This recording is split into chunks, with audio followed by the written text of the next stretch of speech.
Welcome, everyone, to another Saturday evening late tackle.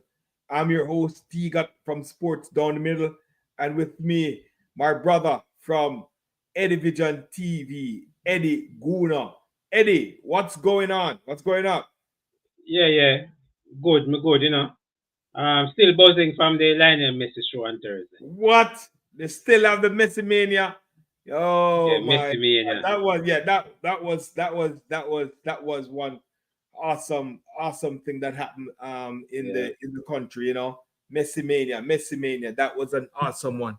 So people, we have a lot of topics lined up for today. We are talking about you get it, the Messi Mania. We also want and let me do that part. Eddie, tell us the topics that we have to deal with today. Go. Oh, as you can see in the title, people, we're going to talk about the Cavalier versus Inter Miami game and everything, all the news surrounding that game. A lot of things came out of that game. We're going to touch on all of them. England squad, we're going to react to that and implications that will have on Jamaica, if any. Okay. So far, we are UK. Yeah, and also our squad for the matchup against St. Vincent. We need to touch up that. In the Gold Cup prelims. Our squad was out, the squad is out, I should say. And, persons are talking, so we really have to give our feedback on it later on in the show. Definitely. So people, you know the usual already. Once you join the late tackle show, just hit the like button so the video can share. You understand? On multiple platforms, and people can come in and watch it, and we can have a great show. Yeah, man. If you're watching that Eddie Vision, just click the like button. And if you watch that Sports Down the Middle, please click the like button and share button. And if you have not subscribed, please subscribe. You understand? So, you can enjoy the wonderful content that we produce, and you can be a part of the late tackle. Right now, I want to big up Judith in the place. Judith, big up yourself. You understand? Eddie, Judith is in the place already. Yeah, man, early for class. Yeah. We're just early setting. We're going to load up the machine, persons coming in one by one. Definitely. So just going to give them a few minutes for them to join. To come in. Yeah, to join. Before we mark the register. So definitely. Present. So people, remember to smash the like button from early so that you don't forget. If you're new to the channels, hit the subscribe button as well. And welcome to the family. This is Late Tackle episode 19. Yeah, episode 19. That's how we go. Yeah, 19. We try to do it every weekend. Yeah. Catch us on Saturdays. And where we discuss everything that happened in the week. Yeah, definitely. So first on the first topic we're going to deal with is the Messi Mania, Cavaliers versus Inter Miami. You understand? First of all, I want to big up. I'll do it. I'm going to say it again. You understand? Because there are some people love to spread rumors and carry we name all over the place. After the show done, I get phone call, I get text. You understand? And all them things. But first of all, remember big up Mr. Sir Speed. Everybody knows them. They call me Mr. Speed, whatever. I don't know what to call me. But anyway, remember big up Mr. Speed and his Cavaliers team. You understand? Yeah, man, big up Mr. Speed and his Cavaliers team for a wonderful job for creating history. Yeah, man, I don't see it yet, but Mr. Speed has gone down in the history book. Yeah, man, Mr. Speed and Cavaliers has gone down in the history book to bring Inter Miami into Jamaica. Not only they bring Inter Miami in Jamaica, they got a sell-off crowd. You understand? I said the stadium hold over 35K, but when you look at it, the other night it was like over 45, maybe a touch 50. Eddie was there, so Eddie, I'm going to tell you everything that was there. But remember those games, Mr. Speed in flowers. Mr. Speed, you have gone down into history right now. You understand what you did? Bringing Inter Miami to Jamaica was a wonderful thing by Cavaliers team. You and your team has gone down to history. Your name shall really live on. Your name shall be in many more conversation in generation to come. You understand? You're the one that bring Lionel Messi. Everybody say, oh, remember Cavaliers? Yeah, who was the coach of that? Mr. Speed. You understand? Your name been thrown in the ring to be national coach. That's all. You understand? So it started already. You understand? Even them must say your Cavaliers backline are better than Jamaica backline and everything. So send me to speed, you're right yourself in a history, in a Jamaican history, in the world history.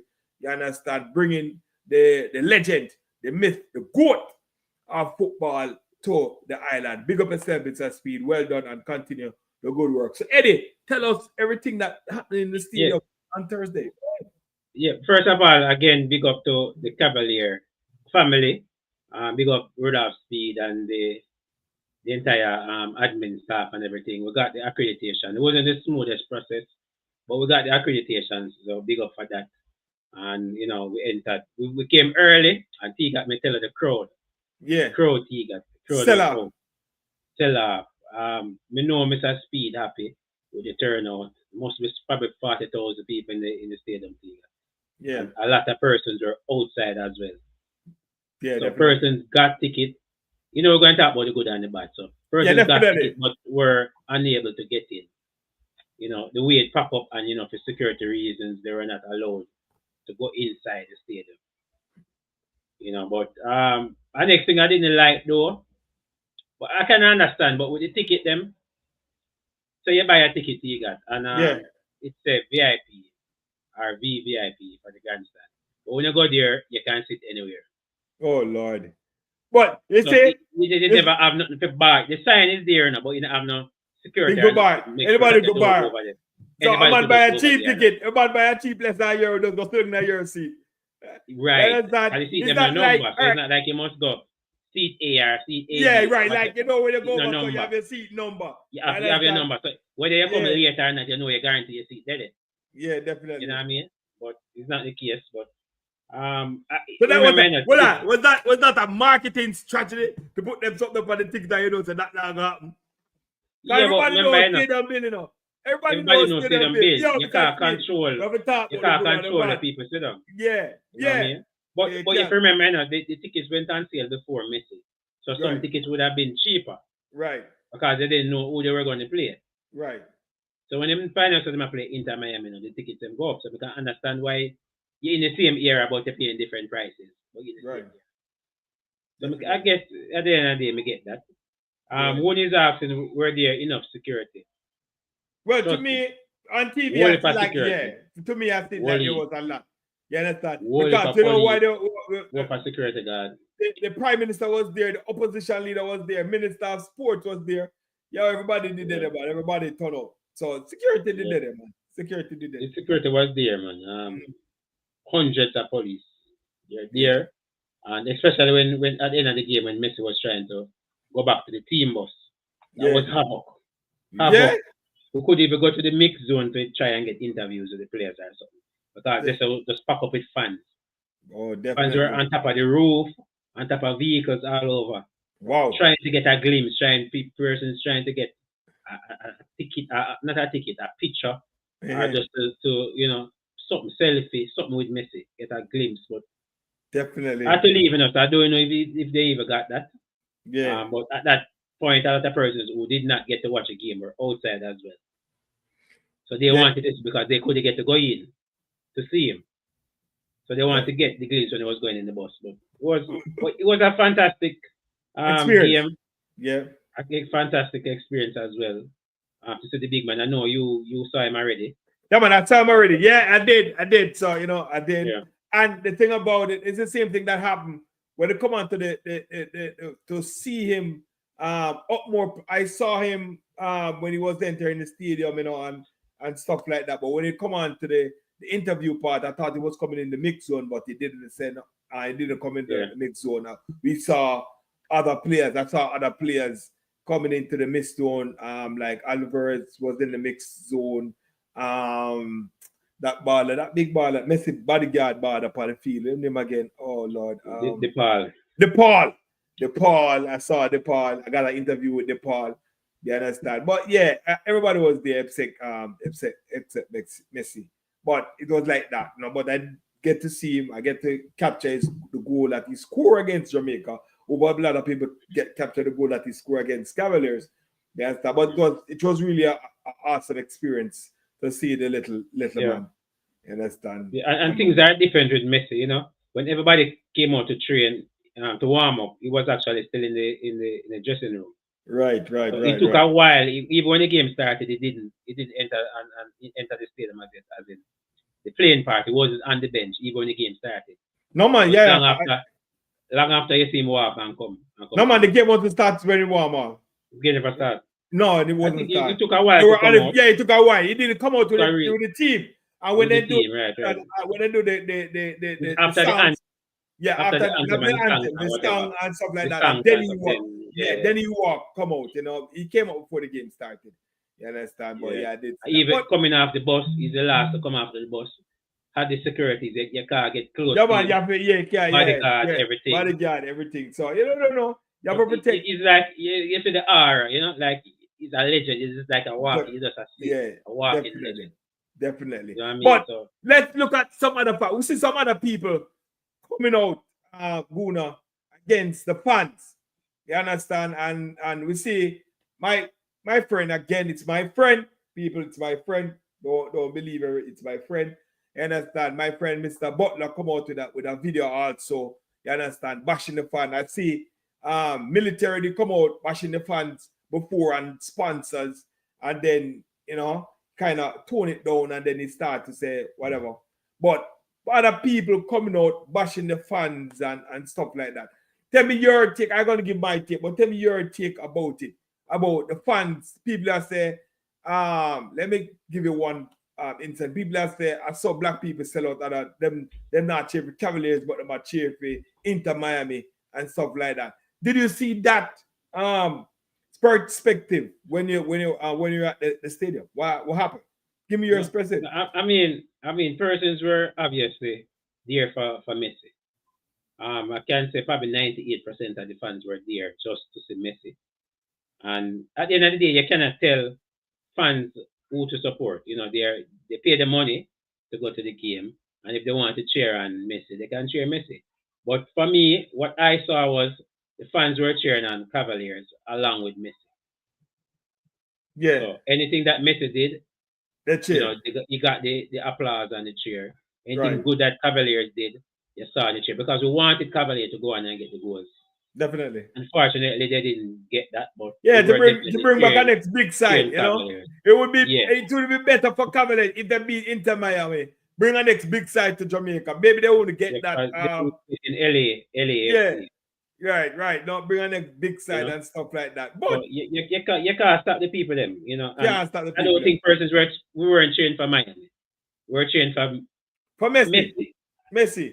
And Cavalier. But even in the people, if you watch the first match and the first interview that Mr. Speed did, one of the reporter asked Mr. Speed if he was disappointed of not playing because Messi didn't play the first leg. So are you disappointed not playing Messi in this leg? And Mr. Speed after answer say, hey, I wasn't here to play Messi. I was here to play Inter Miami. So even over there, people know that Messi is the man. When I side not playing Messi, when Messi is traveling to another state to play another team in the MLS, and Messi don't turn up, people asking for a refund. Yeah, and sometimes them get the refund. And sometimes they get it because who never pay the money for? Never pay the money because the Messi, their own state. Yeah, and the argument is not why them don't want to them own a team. That's never the argument. Right. So them are going to, all right, let me give you for example, if them are left and I go play Red Bulls over New York and people buy the ticket and Messi don't turn up. You understand? People are demand but them on because them are going to see Red Bull, them own team in the state. Them are going to see Leonardo Messi. So I don't understand people coming out now bashing the Jamaican people after they spend them so much money to watch Messi and not cheering for Messi. Yeah. And the same persons cussing, they're actually there for Messi as well. Yeah, because if it was Messi played, the stadium would be like that. Yeah, and I know Craig Butler, big up Craig Butler, but he's there to see Messi just to see him. Of course he went to see him. He never got to support Cavaliers. Cavaliers not going to support me. He can say whatever he wants. Well, Cavaliers play the final and Cavaliers play whatever, and none of them never went to see. They weren't there. They weren't there. I went to the last year. I went to the Cincinnati game. Right. You know, and I saw a busload of people cheering for Alvis Powell as he Right. plays for Cincinnati. Mhm. And me never hear nobody come out and say why people support Alvis. People go Right. there for different reasons. They go to a game for different reasons. If you have a family member there, you support the family You member. go You support the can't go tell the family. people them do support. Why not support Cavalier and not your family member? So That's me what I'm not saying. understand. All right, And if so it's your big up. baller, you Well, can go on support Eddie, your we're gonna big baller. up some fans in the place. Big up people. Remember, if you're coming in, you understand? Please hit the like button. You understand? The thumbs up button. That is the like button. You understand? Hit the thumbs up button so the video can share. Big up Talawa TV. Lady Crystal is in the place. Lady Crystal, big up yourself. And the StreamYard is in the link. So if you want to join, if you want to join Crystal, you can just hit one of the StreamYard from the Elevator or the sports down the middle. Yo, big up White Night Music. Big up yourself. You understand? Big up yourself, people. Big up yourself. But this is it, people. This is it. People overseas do the same thing. So why the people in Jamaica can't go? It's not like, all right, let's put it this way. It's not like it was Jamaica versus Inter Miami or Jamaica versus Argentina. Because when I went to the Red Bull Stadium to watch Jamaica versus Argentina in the stadium, you understand? It was me, Simon. You understand? Big up Simon and big up Earl. It was Earl. Earl was there. And that I know Earl's son was there. And some other journalists was down there. Yeah, they know themselves. But me and Earl in the booth and Simon in the media booth. And when we are cheer, we're surrounded by Argentina fans. And we are cheering for the Jamaican. I want to know me already, me loud. Me are cheering for the Jamaican players them. Me are cheering. Me are the one people. I want to stay and go silent. And me are cheering for the Jamaican people them. And yet, I want to tell you this. My team, national team, my team, if Jamaica is not playing in the World Cup, it's Argentina me cheer for. Everybody know that. Argentina. I'm born Argentina. If you cut my blood of Argentina, Argentina me love. But when Argentina and Jamaica play, Jamaica me I support. You understand? Me I support the Jamaica player. You understand? So you don't understand, people. It was Inter Miami. You understand? It was Inter Miami playing. And we have to give kudos to the man. A lot. This is a legend in our generation. A legend in our generation. We haven't seen Pele play. We never see Pele play. We never see Pele when him come to Jamaica. You understand? Maradona was supposed to come. I remember Maradona was supposed to come when I think it was the Bell brother. You remember the Bell brothers, the always keep the thing over Georges? Yeah, never bell them. Never bell them. The thing them always keep over Georges. 1 year they say they was going to bring Diego Maradona over there. You understand? Me and my brethren. You understand? He's a part of the sport DTM. Adrian. You understand? We put our Argentina jersey ready for going Georges. You understand? I'm about to part two of my co-worker or Argentina fans. Ready for go Georgia, but we're going to see Maradona. Maradona wasn't there. You understand? So we haven't seen these players, these big players play. You understand? And it was an opportunity to see the little man, the genius. Everybody talk about the man that tear down Barcelona, win World for Ballon d'Or and World for thing. You understand? Go PSG, tear up PSG, and everybody just talk about him. I know him come and Inter Miami a cool long. I get ready for retire. And then before him retire, him come to Jamaica. History that is history. And you can't tell people them not to cheer for them. You can't say, oh, we sell out to one. And you understand? Yeah. Yeah, and the big up Cranky, big up Bona. Oh, Cranky, big up yourself. Cranky. Duras, big up. Duras, big up yourself. What them want doing a thing, them want to say we're not patriotic. Yeah, it's patriotic. But patriotic it's not really that because it's a club thing. It's a club. It means like a club. You can't force me to support the club. However, I was still cheering for Cavalier. Definitely. Because Inter Miami is a foreign team. Yeah, You know what I definitely. Yo, mean? Inter Miami is a foreign let team. me go back. Let me go Go back. back, let's go. We're not ready for that topic. We're ready for that topic there. Yes, Ready for definitely. that topic there. Yeah, definitely, So, definitely. yeah, and as me say, you can't tell the people them who to cheer for. Who for cheer for? Yeah, once you pay your money, you're going to cheer for anybody who wants cheer. You're right. If you want to cheer for Ian Frey, you cheer for Ian Frey. If you want to cheer for Suarez, you cheer for Suarez. If you want to cheer for Messi, it don't matter. And you All right, cheer for definitely. You bring up a name a while ago. Frey. On the first game, it didn't look all that. We understand, but we spoke about it on the last show. You understand? We spoke about it on Late Tackle. You understand? Episode 18. And we had a guest, or usual guest, Mr. Him soon join. I don't know if you're going to join, yes or no. You understand? Mr. What's your friend name again? His name slipped me. I get hold, you know. I get hold. Jano, I get hold. Cataract? Cataract. Yeah, man. Cataract. So Cataract came in and he was saying that Mr. Ian Frey should mute your mic. I'm mute it for you. So I'm saying Cataract into Mr. Frey should not even take him passport and stuff like that.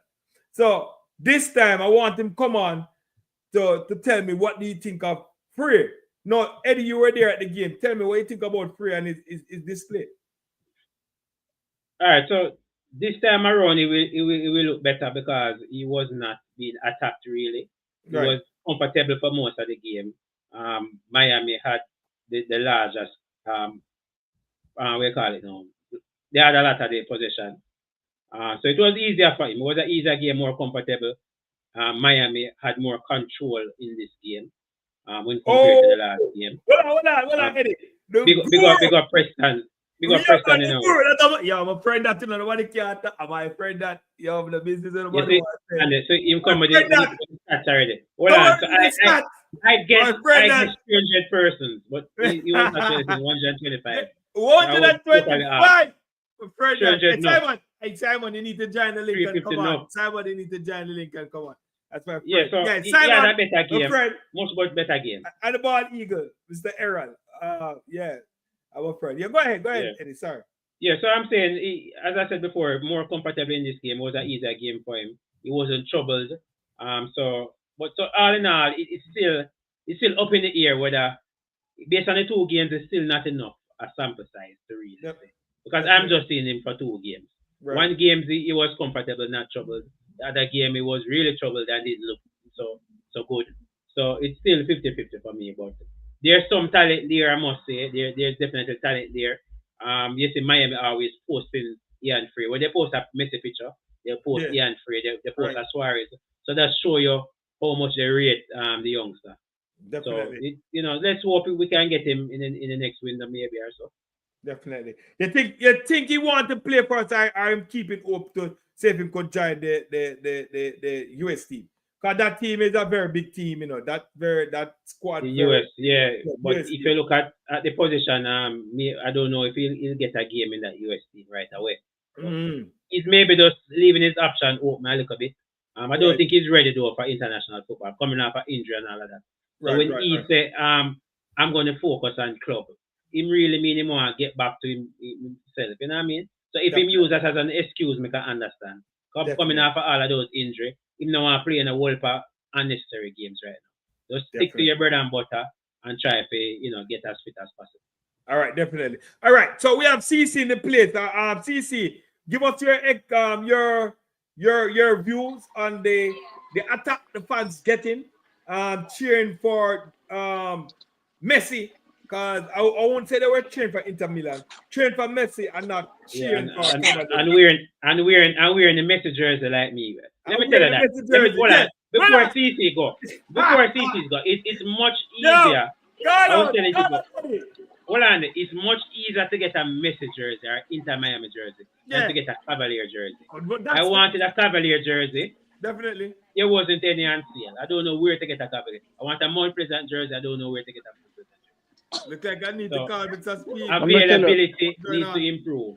I'm a football fan, so I just wear jersey. All right, so CC, give me your view.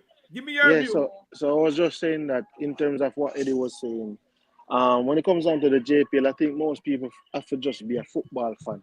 Because you see, if you're really a fan of one club, there's not enough people to go around for you to say what you're a Waterhouse fan, you're only basically supporting Waterhouse, or you're a Cavaliers fan, you're only supporting. We all know Cavaliers don't have 100 fans.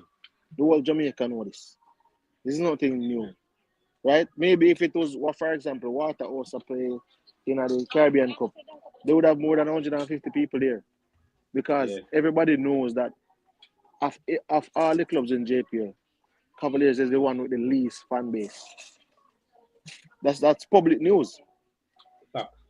You understand? So I mean, as I said, in terms of what the people were they're supporting, I'm sure the people were supporting both Cavaliers in a Jamaica capacity and supporting Messi in whatever capacity in terms of Messi being their favorite player, Messi being a star that they grew up watching and get the opportunity to now come and see him at the stadium. So I mean, it's no big deal. Like the very same people who are cursing and say those people should support Cavaliers, you should ask them the question: why didn't you support Cavaliers for getting to this point? When Cavaliers were going through the Caribbean Cup and they were the team that was one that basically alone left in the competition and could qualify, where were you? You understand? They were nowhere to be found, not supporting Cavaliers. Definitely. So it CC. doesn't it doesn't make any sense, as I said before, where people are gonna bash them because it's just a Jamaican thing. And as I said before, Cavaliers, any other club in the JPL is playing, they probably would have 1,000 or 2,000 fans. But Cavaliers is not a club like that way. For some reason, not and then guess what? It's a problem because number one, remember people don't even like the owner of Cavaliers because them saying conflict the this, the that even make it worse. That even make it worse. So Yeah. Cavaliers probably have a worse combination in the Jamaica Premier League. Definitely. And then it's an extremely young team.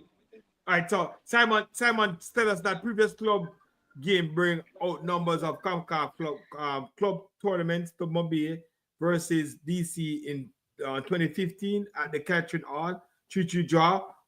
Just on the what is that? 5,000 was there. You understand? So people club do draw people. You understand? Yeah. So big up. Thank you for that, Simon. You understand? So yeah. CC, Guna would like to know that you need to change those frames to put on some Jamaica color, green and black and That's all. some red. That's some Yeah, America frame. American thing. It's American. American frame. So wait, wow, when me have red and black, my frame is not for fashion. Yeah, man. I feel Yeah, man. Yeah, it's man. for The high color. sight. You Color, probably can brother. get some green and black. Yeah, green and Or black black rasta. Yeah, man. Do something for that. Or Yeah, man. yellow. It's a yellow frame. Yeah, Lucky when I see me now one blue frame. All right, so But gents, the performance by Cavalier. yeah, let's go. You go to the performance. 4-0 on aggregate over both legs. What I think went wrong this time around in the second leg? Why they didn't impress as they did in the first leg? All right, so my thing is this, that I think that what the strategy that Mr. Speed used the first leg, it worked. You understand? It was a much, this is my opinion.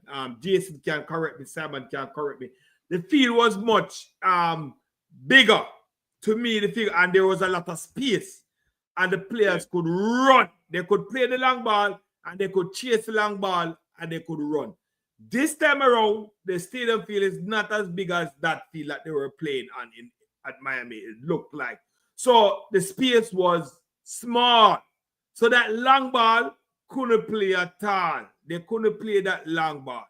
So I think Mr. Speed should have changed his strategy and then start play a different, instead of playing that long ball would forward for the players to run at them. Because I know, because Cranky, come on, Cranky, you want to challenge me. He's a man love to debate. You love to challenge me. Come on, Cranky. No, I know come why. On, Cranky.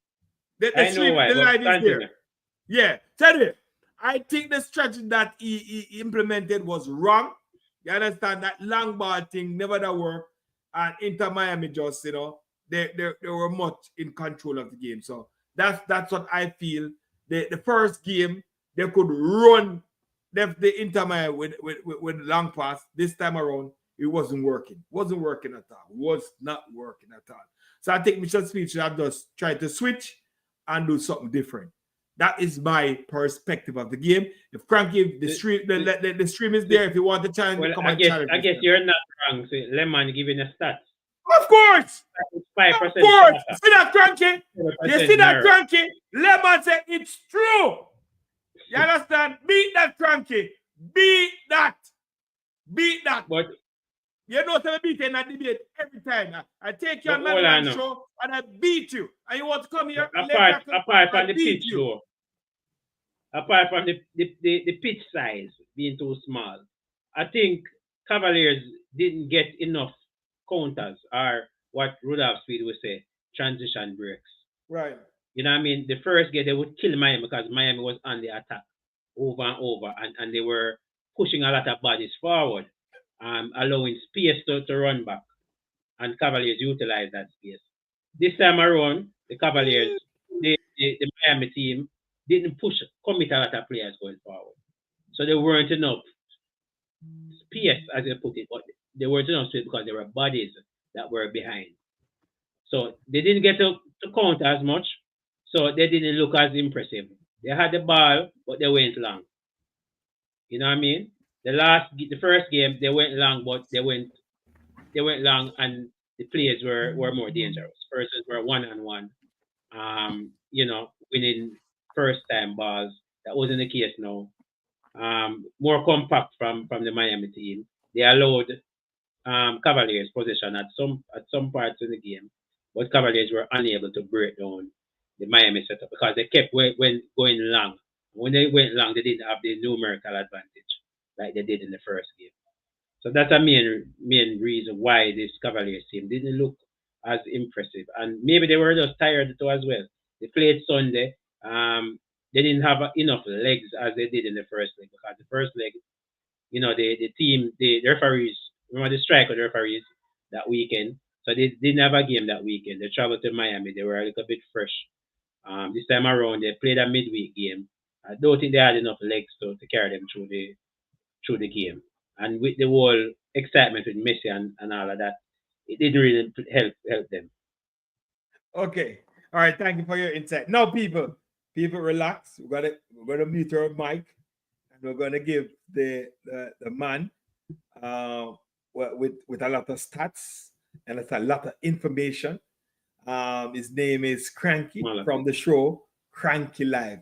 Yes, we had our battles and stuff like that, and we meet up in Texas to do games, and we also meet up at New York in the Brooklyn area to do watch along. So let's hear what he has to say, because he came to challenge me and tell me that what I said was wrong, and I have somebody in the comment to back me up. You understand? Give me the stat: 5%, 7%. So Cranky, what you have to say? Go ahead. I can't believe we're using the size of the field as the rationale as to why there was a big difference between the two games. I think he was and I'm a little bit surprised that it worked out the way it did. I think Mascherano made adjustments. Cavalier didn't. Right? If you notice, there was no situation throughout the game where you had one-on-one isolation up the field when Cavaliers tried to go long. In the previous game, Calvin got a lot of joy on the right side, getting ball one-on-one. Something we got on the left side one-on-one. Stein didn't hold the ball up well, so I can't talk about Stein in either game, actually. He came on the second game. But it was about strategy and how you employ the strategy. Yes, Eddie's right in terms of when they attack, it was a bit more caution. They didn't attack just all out and throw everybody forward, even though they had the possession. Because when you lose the ball, you got to have defensive transition, which they didn't do as well in the first game, which they did much better in the second game. So they were prepared for the counter. I think Mascherano even alluded to it, frankly, in his press conference, in terms of how they played, and Rudolph didn't adapt. Now, part of the problem I have with Rudolph in this game was, first of all, when you play anybody and you show up their weakness, they're going to try to compensate for that weakness. And secondly, you have to teach people how to keep the ball. football in 2024 and 2025 and 2023 and 22, when you go back right when, you can go back to the 70s with Dutch, when they play total football. If you have the ball, the other team can't score. If you keep giving the ball away, you ain't going to win. The only time Cavaliers get the ball in Miami say, you know what, we're up 4-0 on aggregate, so we just sit back, and then they keep the ball in their own half.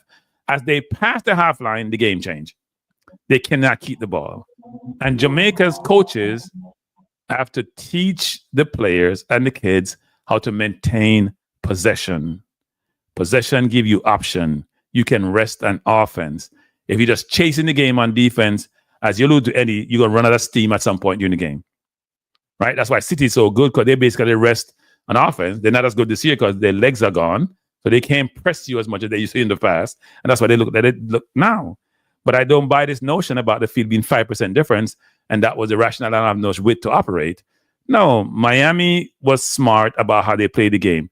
They're not even quick. They look old. Miami look old. I'm very surprised Miami does what they look old. They look old. They play old. Right? They have technical ability. But if you think about their core players, Alba, the Busquets, even the Messis of the world, Messi don't play defense. Suarez don't play defense. But when they get the ball, they can do something with it. I was very disappointed about the second game. In fact, I walked away saying, we are all giving so much praise to a team that's now lost 4 games by 10 goals to 0. They're the only team in the competition this year that hasn't scored a goal. So defending is easier than playing offense, because defense is about effort and about positioning.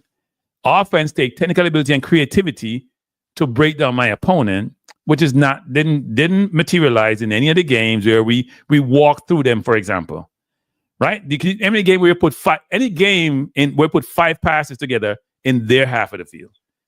Please tell me, any of the 2 games where we put 5 passes together, just 5, because you all play football, in their half of the field. Doesn't happen. Maybe the most. Maybe 3 the most. Yeah, If so. 3 is the most. At one point, we weren't even doing 2. Because we just get the ball and go along. So we have... Look, people keep saying, oh, Crank, you don't like local players, because even the question I asked yesterday about... It's not about liking local players. I'm sort of a football elitist in a sense. I only watch Premier League football, to be honest, right? I watch some local football sometimes. Cavalier may play a game, Waterhouse may play a game, but I only watch it for half hour and I just get distracted. I don't watch French League, I don't watch German League. But so I'm informed a lot by the quality of how people play football. And I can tell you the composure required by Cavalier to play was not evident in the game. That composure, when I get the ball under pressure, how my teammate is moving to give me options and how I utilize the ball is not evident. So then you're going to complain when you don't get picked for the national team or other teams, when you haven't demonstrated that you can keep the ball, you can progress the ball, you can break down a team. I don't know what to say.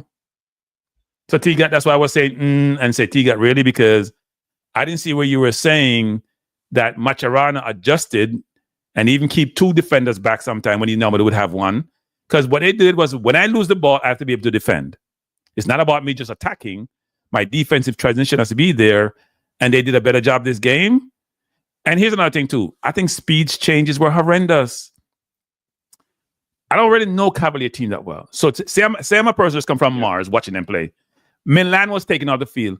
Milan was the only person presenting himself to get the ball. And he wasn't giving it away. What was Busy Atkinson doing? For the entire game, he put on Avery late. Avery skinned, what's his name? The right back on one play, which showed you he can go by him anytime he wanted to. His final third is like Doku, not the best, but at least he'll create havoc in the defense. Yeah, I didn't like how he managed his changes. I thought he was partial to some players who probably should have been pulled more earlier. I didn't think Team Stein deserved a run in this game versus how he played the last game, but you can't just disregard somebody because of the last game.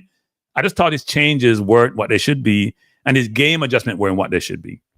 But maybe he knows his team and say, you know what, we can't keep the ball, so we just got to keep going along and hope that it materializes in something positive. But I must admit, when I self-reflect, because I praised Cavalier for the first game because they exceeded expectation, but now you're at home. Now you're on a field which is dug up and is not the best surface to play on. Now you have a crowd which is not your crowd, frankly, but If you do well, they'll cheer you, even though they came to see one person. You got to do better at home. And you were worse in this game than you were in the first game when you played away from home. So that was my perspective. Yeah, it's like in basketball when you're playing a series against a certain team, they find you out. If it is sort of one-off, I could see Cavaliers winning the first game. If it was a one-off, that would be possible. But when you have to play 2 games, you have to make adjustments. And as Cranky said, Speed failed to make the right adjustments in the second game, where we saw adjustments being made by Javier Mascherano from the first game. All right, definitely. I never get to that part. I was just looking at the part of Cavaliers, but yes, the Inter Miami coach did make some adjustment. They did make adjustment in the first game too. You understand? In the first game, in the second half, they came out and they made adjustment. Yeah. You understand? And they more adjustment coming into this one. But the fact still remains that the what Mr. Speed was trying to do, you understand, couldn't work because of the size of the field. You understand? No. Other some that no land man, my point that Rasta. That's my point. I think you should revisit. I think you should revisit your point. Hold on. Yeah, Conrad. Yeah, Conrad. They surprised them in the first leg, Conrad. Yeah. So other some that you guys are right. Mr. Speed didn't even make any. Let me tell you where Mr. Speed. And hold on, let me finish. And the guy from Trinidad. Yeah. I think that guy from Trinidad. Yeah, that guy should start. You understand? He was taking the X factor. Start him in the game. Yeah. Well, he changed the game against Sabah, right? When they're playing against Sabah when he came on, he's the one who changed the game, you know. Yeah. Mm-hmm. Yeah. So why are you playing him so late? I mean, when Busy Atkinson, Busy is number 10, right? Yeah. Mm-hmm. He just turned the ball over for the entire game. Like, why is he on the field? Definitely. Every time I see Kyle Harvey play for Cavalier, him look impressive. Every single time. I would agree when he gets to the final third, he has to improve his decision making. But players like that create havoc in defense because you got to go double team. You can't play them one-on-one. You got to double team them. Somebody's going to become more open. Something's going to happen. Yes. Yeah. He might beat him, man, and he might put in some good crosses. So you need to get to the end of the cross. You know, nobody else is doing that. He's holding on to the ball well. He's putting striking fear in the defenders. You know, so he's a good player to have. So what do you guys thought about? So here's what I would have probably done in the game, and this is going to sound a little bit strange and hindsight view, but because they lack composure in the midfield, I probably would have put King in the CDM. You know, he's the only player on the field that look comfortably on the ball throughout the entire 2 legs. And my view was, so he has defensive capability, so he can protect his back 4. He can probably move up the ball on the field. His passing is fairly accurate when it goes long, and he can play the ball short. He doesn't feel pressure as much. So why wouldn't I put him in the middle of the park to sort of give my team some composure and calm down, and he's going to direct traffic? I thought take more risk in your defense because you need to score goals anyway. Your midfield is all over the place. I think he does a good job at the back in terms of marshalling the defense. And if you notice, he's the one playing the balls out from the back. I don't know if the keeper afraid to kick out the ball, but he always give it to King, and King will make the long passes out from the back. You know what it reminds me of? I remember when Jamaica played in the World Cup and the women's team, and Bunny is playing up front and getting no service. And my question was, don't you adjust so she can get the ball way down in her half, whether she's playing CDM or she's playing the 10, but put her in a position where she can go touch the ball. You can't have her up front that she can get no ball at all. She's a waste. That's why she didn't score into World Cup. Why would you try something different? We have coaches who stick to the same thing over and over again, try nothing evolutionary in a game when things are not going their way because they're fixed on a structure that they have and how they want to play, and don't realize sometimes you have to pivot because the defense is doing something preventing you from executing your plan. We ain't rocket science. Yeah. They don't want to put the coaching skill at work. You know, they just train and say, all right, we're going to play. For example, we're going to play 4-4-2 or whatever, and they just stick to it right to the game. They can't change in the mid of the midst of the game to whatever. Yeah, if you know, because him just go there, him turn up to play a counter. How many times the Cavalier goalkeeper had to make a save? How many times? So Miami wasn't attacking so much for them to counter. So that's a big problem. So them just, Miami can't run past. Miami cannot run past Jamaica defense. They have to break them down with their passing, right? They don't have the speed up front to go by them, so you can take more risk. And if you can stretch the field more, then it's more one-on-one. And yeah, it's disappointing. It's disappointing. All right, definitely. All right, so big up the Republic now they play. Well on. The average age of the team is 26. Eddie, we big up the people in the place. Eagle Republic, big up yourself in the place. You understand? Thanks for talking. Jamaican boy, big up yourself. Also, I see Mr. Otis Edwards, a big follower of the Reggae Boys fan. Eddie, Otis, big up yourself. Welcome to the late tackle. I think this is your first time coming into late tackle. So, Mr. Otis Edwards, big up yourself. Yeah, man, go on talk, Eddie. Conrad Smith, big up yourself. Yeah, and again, kudos to the fans for turning out. It was difficult when you have a Messi set to play. But funny enough, some people left before the Messi goal, I saw people. Yes, I saw people moving. How can you leave the game so early when you have a Messi? It's a Jamaican thing, because they try to beat the crowd. You understand? They try to beat the crowd to go outside and all these things. But it's one of those things that will teach them to stay.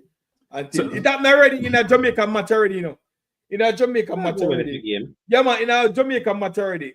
Jamaica was playing a team. I don't remember which team, and the team was leading, and people were walking out the stadium, and the Jamaican score back, the Reggae Boys score back. You understand? I think they score even. I think they won the game. You understand? And people were rushing in back in the stadium when the goal scored, when they got the equalizer, and I think they won the game. I don't remember the game. Maybe somebody can come on and tell me about, remind me of that game. If Simon is still around, or Jason. But yeah, man, I remember that, man. I remember that. Yeah, man, people keep on walking out and goals score them time there. So that was it. So the game itself, you understand, was a pretty good one, we must say. You understand? Messi get that all important goal that people came to see. I was happy. What I was really happy to, Cranky, let me tell you, and Eddie, I was really happy that a lot of people spend their money to see Messi play. And he came on the field and play. Not only that, he scored a goal. So they get the money's worth. He never has to play. Respect to Messi. Yeah, they get their money's worth. You understand? And I think they enjoy themselves. So big up Messi for letting the Jamaica people enjoy themselves and, scoring that goal. Now, let's talk about the goal. The goal look outside-ish. I was thinking about, in the moment, I was saying offside, but I wasn't going to be the one to jump up and say offside. Does it really matter? No, we don't have that conversation. During the game, I was like, Messi need a free kick. You need something. Yeah, I wanted anything. I was so happy. Important. If it was important, all right, say that goal was an all-important goal for them to go through. You understand? Yeah. We will have a different conversation. If it was 2-2 an aggregate, it would be a talking. Yeah, it would be a talking point, but you understand? The goal look outside-ish to me. The best thing about the two... I couldn't see any replay now, just ago. I couldn't see any replay. So the most important thing and the best thing about the two-legged event, one positive, one negative. The negative is about the inability and the lack of composure in keeping the ball and moving the ball at the field. The positive is that Cavaliers made some money. They can reinvest in their team. The whole competition, they made enough money against Capstain. He has only $100,000 Jamaican dollars to invest. He can now invest in his team, and he's now had 2 years to learn what is needed. He's got to go get better players, and he got to go get some adults up too. You can't keep beating your chest that you have the youngest team, and you're still not going to make the progress you need to make. Nobody's fighting you to have young players. They're cheaper. They're easier to manage. Hold on, but Cranky. Hold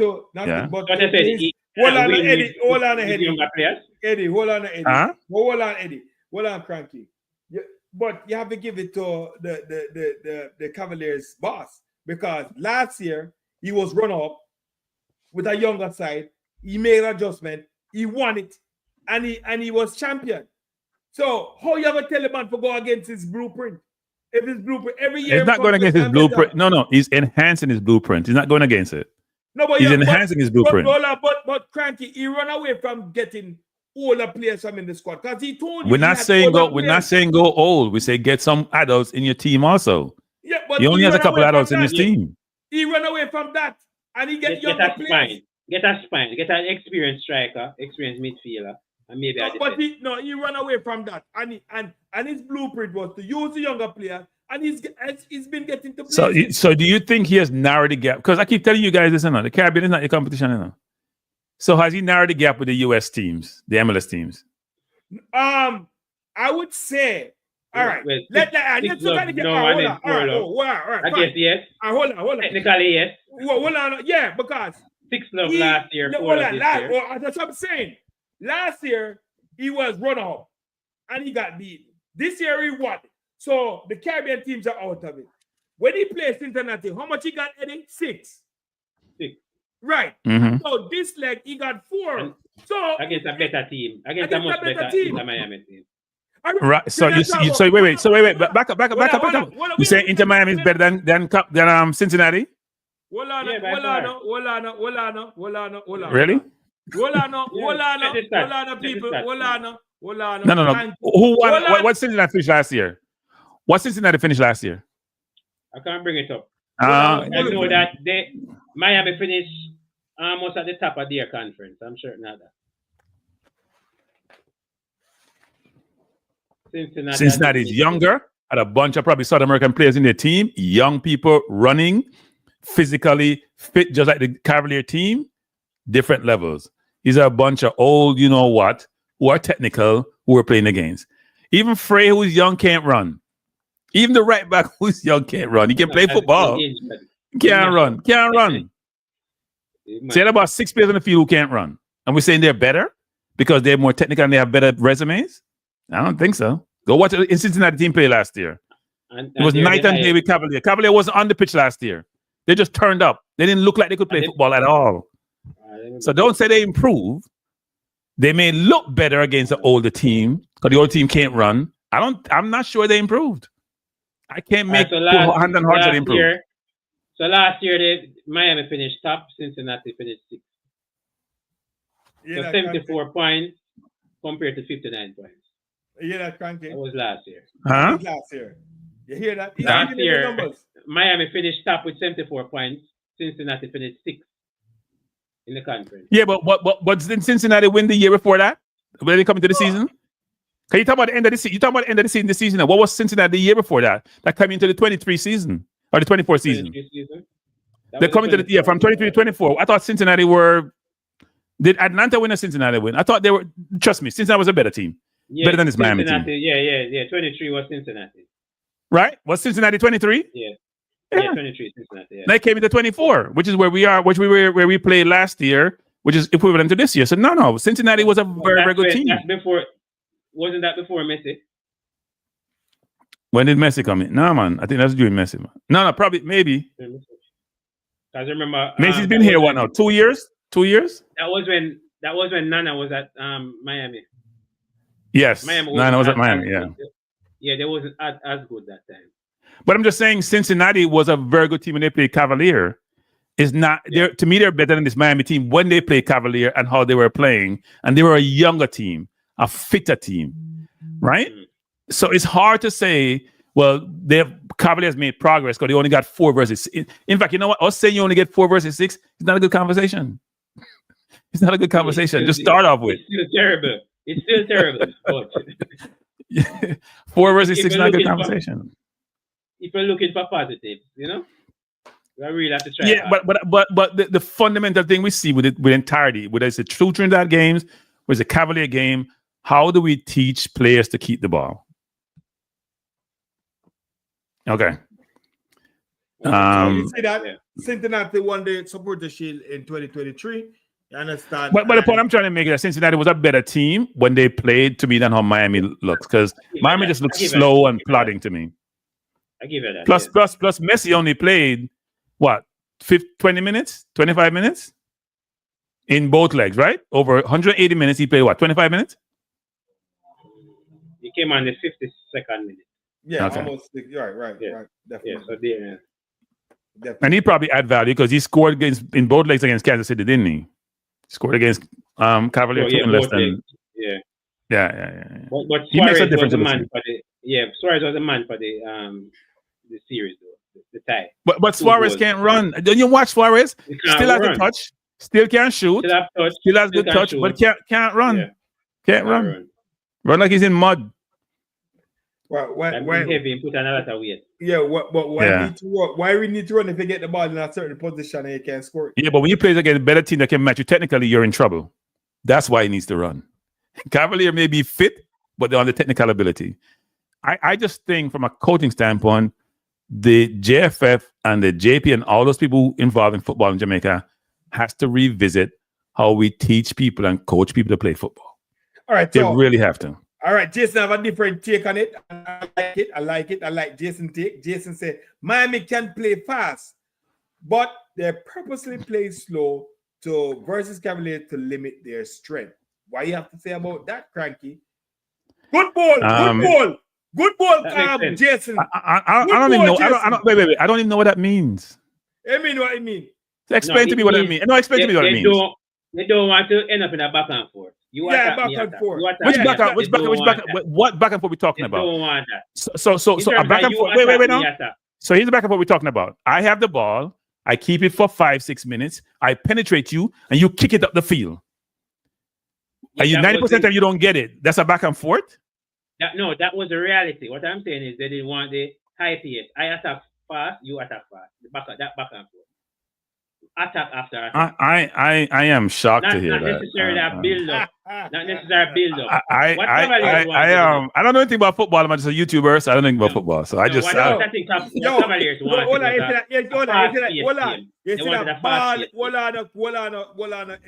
ball with Jason Ball. That is a yak kind of lick out the whole of Okay, so let's go there. Let's go there. Busquets can run. No, let's go there. No. Answer the question. No, let's go through it. Busquets can run. Cranky, let me say. But you answer the question. Can Busquets run? You know what you're going to do now? You're going to pick up the 30 at the end. You're going to pick up the old man. But I'm giving the quote. Suarez can't run. Frey is not 13, can't run. Frey can't run. Busquets can't run. None of them can run. What about the field? If them run, them drop down. Can't run. Then run him drop down. Run right. Messi can't run. Only when he gets the ball. Messi not play defense. What are we talking about? That they're playing slower, deliberately. I know what Jason said. They didn't want the high tempo. Of course. They didn't want the high tempo. That was a yaka. That was a yaka. Because remember, they didn't. What do you mean can't charge a point, Jason? Because the point is, let me be nice. Your point is your point, Jason. It's well taken. Totally disagree with it. Doesn't make any sense to me. Cavaliers can't force Miami to play. First of all, Miami had no respect for Cavaliers in the first leg. There was nothing about not playing fast or playing slow. They had no respect. And the way Miami play, Miami don't play fast the way they play football. They build up to get to a crescendo. You know, who they have? Where the fast players on the team to play fast? Where's the ball moving fast? They're going to play the ball where they can get the ball and then move up the field. They play a lot of triangles to move the ball up the field. I don't know what we're talking about playing fast. What does playing fast look like? No, because listen. Tell me a team who plays fast. The team play fast, Cranky. So explain to me the team who. I can understand. Can I understand? I don't know. But you see, you start hesitate now and start if I'm you know where. No, if you can't explain it, I don't know what we're talking about. Cranky, I don't know, Cranky. Of course you don't know. It's a nonsense point. That's why it is. Miami's playing slow because they what? No. They play their game. They play how they played. But that is not how Miami play right through the MLS. Okay. Wait. So Miami was playing slow to slow down Cavalier. Did they slow them down in the first game? No, how did they slow down Cavalier in the first game? No, but the first game, but in the second half, they slowed them down. Miami start walking in the second half because they realized they won the leg. Why exert yourself? That's what they did. Especially second half, they allowed Cavaliers to even have the ball in their own half in the second half of the second game. No, I'm talking about the first game when Cavaliers was playing fast. Right. Miami slowed down the game in the second half, and they got their goal. Isn't that so? Isn't that so, Cranky? We're talking about Miami because I don't want to look at Miami game. We're talking about Right. Miami versus Cavaliers. Cavaliers came out gun blazing like Billy the Kid. And second half, none of them are fast. None of them are fast. listen, None of them are fast. I'm still like second half, molasses. hold on. Second half, Inter Miami change up the strategy, slow down the game, get the goal. They got the goal. Okay. Look guys. Look. Frankie, well, you're not understanding that. They can play fast without having fast players. Of course. It's all fast they move the ball. It's all fast they move from one end, move the ball. I didn't know that. I'm learning. So I'm glad I came to class. I'm glad I came to class. I'm glad I came to class because I didn't know this. I'm glad I came to class. It's good to be in class. That you can make the ball do the work and move the ball quickly or move the ball slowly. Don't be sarcastic. Of course you can. No, but I'm just learning. Just learning. Let's just say we agree to disagree. I know what I saw. I know what I interpreted. I know I saw the game run. I could come out here and articulate why Cavaliers were so poor the second leg of the game, actually. And the first leg worked the way it did. Mascherano made adjustment. Speed made no adjustment. None. Same thing. Yeah. The only adjustment Speed made was they took a little more touches when they won the ball in the second game. They didn't just kick it first time all the time. They were doing a little more touches. Not as much composure as they showed. Right? And then Milan was coming back to pick up the ball a lot of time. I have no idea why he took him off. Still trying to figure that out. But they were a little bit more trying to touch the ball more than they did in the first leg. First leg, just got it, get it up the field as quickly as possible. Second leg, a little more composure being shown, but not enough composure to have more than 3, 4, 5, 6 passes. So I disagree with Jason Guna. That's all I'll say. All right, fine. We agree to disagree. All right, we're in our edit. We're in one of the show. We could just move on. All right, we're going to shift now. Shift to the next slide. Yeah, let's move on to the next. I was in the middle of I was preparing for a show, not football. And so I'm gonna leave soon. I gotta go prepare for my show. Yeah, okay. Not tonight though, but I'm doing a video, not a show. Okay. All right. So Eddie want to talk. Eddie want to talk about this. So Eddie, go ahead. You understand? All right. So this was making the rounds, going viral. I don't know if Frankie heard about it, but as you can see on the left, Suarez gave his jersey to a young ball boy, and at the end of the game, though, the right picture shows somebody else with the jersey. A Cavalier player, and a girl had the jersey. So somebody stole the jersey from the little boy. Wow. So wait. Back up. Yeah. If he gave it to the little boy, and we cheat with somebody else, then who else steal it? I mean, I understand. Look. It was alleged that the person's in the photo. You don't want nobody sue you. Yes, stole the jersey. But hold on. So couldn't these players got this jersey from the Western Sports down there? No. And they come to the stadium. No, Western Sports not happening. Did he sign it? Did he sign the jersey? Did he sign it? No, it wasn't signed. But luckily, the child got back the jersey after. Yeah, because they said you got it back. Yeah. But it was sad though. If this was true, you understand? It's really. But did the kid say somebody took the jersey from him? Because I'm sure he didn't put it down. Yeah. It was clear that somebody took it. There's one argument that the person in the photo took it, and there's another argument. Well, somebody's saying in the chat that it's his sister in the photo. Somebody's saying sister. A whole lot of things. The jersey wasn't stolen, but it was his sister, T-Gat. It was wrong info. So Tycoon, I tell you, say a wrong info. No, but I saw the family members creating havoc about it on Instagram. I Rasta, social media. You know, I'm going to step aside the fire because I don't like the controversy. Let's move on to the English side. All in all, people, when it's the kids with things, leave it alone. Okay. Let's move on to the... All right, definitely. We're gonna move on to the England side, guys. Let's see what's going on here. All right, you want to talk about the England side? Go ahead, Eddie. Yeah, so just reacting to the persons that were not on the list. Okay. We don't really care who were on it, but persons that were not on it. So who is not on the list that should be? What do you think? There was then Omar Hutchinson on the list. But Omar Hutchinson never played for England yet. So why would people upset that Omar Hutchinson never played for England? No, he wants to see in a call up. Remember, Yeah, but he has never get a senior call up from with the Adrian U20. days until now. He hasn't. Yeah, there. he's now with And the he still- U20. And he still got called up for the U20 until now. Because he's Yeah, that age. I'm just saying. Just I say. Yeah, but that's why. Yeah, but that's Morgan why- Gibbs. There's no Morgan Gibbs White. After we've seen him get a lot of games under the previous interim manager. What I have to say about that, the caretaker, they knew Morgan Gibbs White from the From under before. 20. Yep. Yes, from before. He's not there anymore, so don't expect this coach to call him up. You understand? What is Tiga talking about? No, what I know. Tiga, what are you Yeah, drinking? Morgan Gibbs White has what been is playing this well. He played good today even. He's been But playing hold well. on, Cranky. If you look at Yeah. England, like, hold on. Tiga, Uh-huh. yeah, that level. Now we're at a different level. Now we're talking about different team and different Yeah, okay, country. all right, okay. Yeah. So let me get me educated. Let me educate you. Yeah, well, The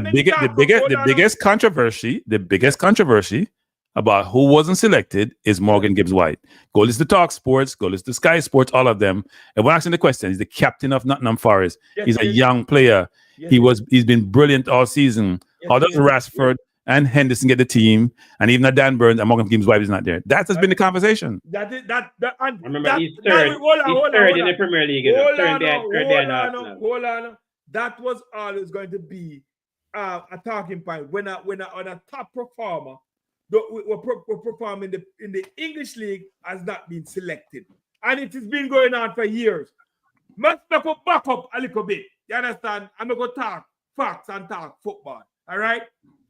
When the England squad was there, Morgan Gibbs White was drawn in the squad because the Jamaicans were lurking. Alvinson was lurking after Morgan Gibbs White. The caretaker decided to call him up and draw for him on the side. We are not sure that he was going to make the English side by merit or whatever, but because Jamaica was lurking. Now that he has been capped, put away that, the people ain't gone back to them core players. Look at this. This is their core players. Their core players. Isn't this their? Tell me one knew somebody in that squad of that player for England. Dan Burns, So here he goes again. So let's educate you.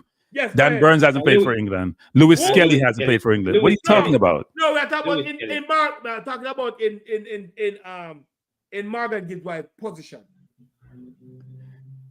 You mean in terms of Morgan Gibbs White is a midfield? He's a midfielder, you know. Right. Anderson's playing in his position. Anderson should be on the field. People are shocked Henderson's in this team. They're shocked Henderson in the team. Rashford is on the bench for Villa. Rashford has been out of form and on the bench for Villa. He's just trying to play back nowadays. People are asking, how can Rashford be in the team? Morgan Gibbs White can play anywhere in the midfield. He can play 10. He can play 8. He's a very versatile player. I think when he started at Wolves, he probably was on the wing at Wolves at one point. What are we talking about? The team that the conversation has been about Morgan Gibbs White and also Jed Spence. Those have been the two controversial non-picks. Now, what's your explanation? Okay, I shouldn't say this, but Jed Spence is on our radar. Let me talk low. Yes, he is. But he said, Cranky. Yes, we're not talking about it anymore. But let's keep going. Yeah, but he said he wanted to play for England. I know he said he wanted to play for England, but you know what? If I don't get selected and I keep on not getting selected, I may have to change my allegiance. Right, but that him young. He have 10 more years before him can select Jamaica. Because we know Jamaica don't get them. No, here's the problem that we have, which I talked about yesterday. That was my inference in my question yesterday. Yes! We want to get to that too. I want to know. Yo, Cranky, I joined the thing late because of my work commitment. I joined the thing late and I hear you ask some questions. I want to know why you ask the coach that type of question, Rasta. And you know the working arrangement to the coach. And you're trying to ask the coach that question. But before we get into that, let's finish this discussion. Okay, fine. Look, most of the squad here is what one would expect. I think Marcus Rogers has shown I'm not sure if he's going to play, but he's a dominant player, right? There's very few here apart from Rashford and Burns. People are shocked about Burns, who's like 32 in the team. And also shocked about Henderson. Those are the ones people have consternation about. And Kwanzaa, by the way. Kwanzaa is another one. Where's Kwanzaa? Kwanzaa is a big player at Liverpool. People like, how does hell Kwanzaa getting a team where he's a big player at Liverpool? He really starts at Liverpool. He hasn't been playing. The people like, how you pick Kwanzaa over Jet Spence, for example? Kwanzaa may have to play right back, right? Because you're going to play Caldwell and Goey in the middle, and maybe Dan Burns or Kwanzaa can play in the middle. Jet Spence, the versatile left or right back. You put Lewis Kelly versus Jet Spence. Does that make any sense to anybody? I'm an Arsenal fan. Yeah, he can, but he's not his normal position. Yeah. Hold on, people. Second. Now, Jerome, big up yourself. Jerome 876, big up yourself. Now, look at this comment on the board. England pick it, and it is like Jamaica pick it. Yo, Jerome. Yeah. No, it's not that bad. It's not that bad. What we need to understand, the coaches going always. Them always are going to give debut. Them always are going to try cap. And give first-time call-ups. Yeah, but Jet Spence would have been a first-time call-up. Yeah. But I think Jet Spence has been treated. He's been one of the players who've been treated most unfairly in English football. So I watched Jet Spence 4 years ago play against us. You guys remember this? When we played them in the FA Cup and he locked down Martinelli. That was the first ever. I'm like, you know what? Is he Jamaican heritage? Oh, he is. We should pursue him. But because we don't have a recruiting construct, we don't pursue nobody. We just throw something out there and hope somebody come play for it. But Cranky, you know why he don't get called up though? Why? He plays for Tottenham. That's the reason. No, I don't think so. Lewis Kelly from Arsenal. You have Liverpool there, Chelsea there. I think that's one of the main reasons he plays for Tottenham. But remember, but for us, we don't want him to be called up, so we should be happy. we are not like the English fans saying where is Spence. My biggest regret of all of these things in all these years is that Tony. Jacob Ramsey. No, Tony. Is not there. Yeah. No, Tony was not. We're not going to be in the call for England again, playing overseas, and we could have definitely used him. Semaphore. No, that's it for him. Once he went abroad, that's it for him. Yeah. Cranky, I want to ask Cranky a question because I heard Cranky's question in the press conference. But it begs the question. Cranky, but we're not there yet. We're not there yet, CC. We're not there yet. We can get to my question. We still talk about the squad. We still talk about the Jamaica. Yeah, we can talk about the question, CC. We're not free to take question about my question. I don't know. All right. So I don't think we should spend time on this England because this have no consequence to us. You understand? Yeah, you understand. So I think all right. So much with that a few bullets with the call with the English squad. Let's put it at that. Yeah. Well, let's keep it that way. You understand? Let's keep it. Well, I wish Gibbs White all the best. I hope him get called up, and I hope he doesn't regret that the choosing. You understand that team over this one because even Gibbs White, even if Gibbs White was sitting on the bench and he chose Jamaica, he'll be still playing. He'll be still going to World Cup. And if he's not the club, he will be still going to World Cup. But guess what? Mr. Gibbs White, I wish you all the best and keep performing, sir. Keep putting in the work, Mr. Gibbs. And then, I hope you can reap all the success. So let's move on to the next slide. So before you go on, I just noticed that someone sent me something here, which shows Omari is in the under 21 team. So yeah, man, I said that. That's what I said. Okay. Then I guess that's where I want to be because him turn on the Jamaica for U21. So I guess he must be serious. Okay. So we're here, brethren. We're here in an hour and 30 minutes. We're at the focal point. You understand the Jamaica Reggae Boyz squad. And before we go into the squad, we're going to talk about Cranky's question. And well, Ivan Tony there. We don't know where Ivan Tony will make some money. So anyway, let's hear what you have to say about Cranky. Yeah, so all right, so Cranky's question, which is a good question nonetheless. However, excellent question. However, what I find is that even when I ask my question, it's almost like you leave Jamaica, you're forgotten. Nobody not care about you. Nobody not busy about you. You just they run on part. Like there's no consideration to any of those players that are eligible. We don't already have passport. They're not unless I think personally I have to ask the next question saying, are these players, did they switch allegiance as to the reason why they seem to not be warranting a call-up. So in terms of the question Cranky was asking, I didn't hear like in the question where it targeted any like player like Chivante or any player like Christo J or any of those players. So you can explain it to me, Cranky. Hey, CC, you know what 2 questions Simon gave, right?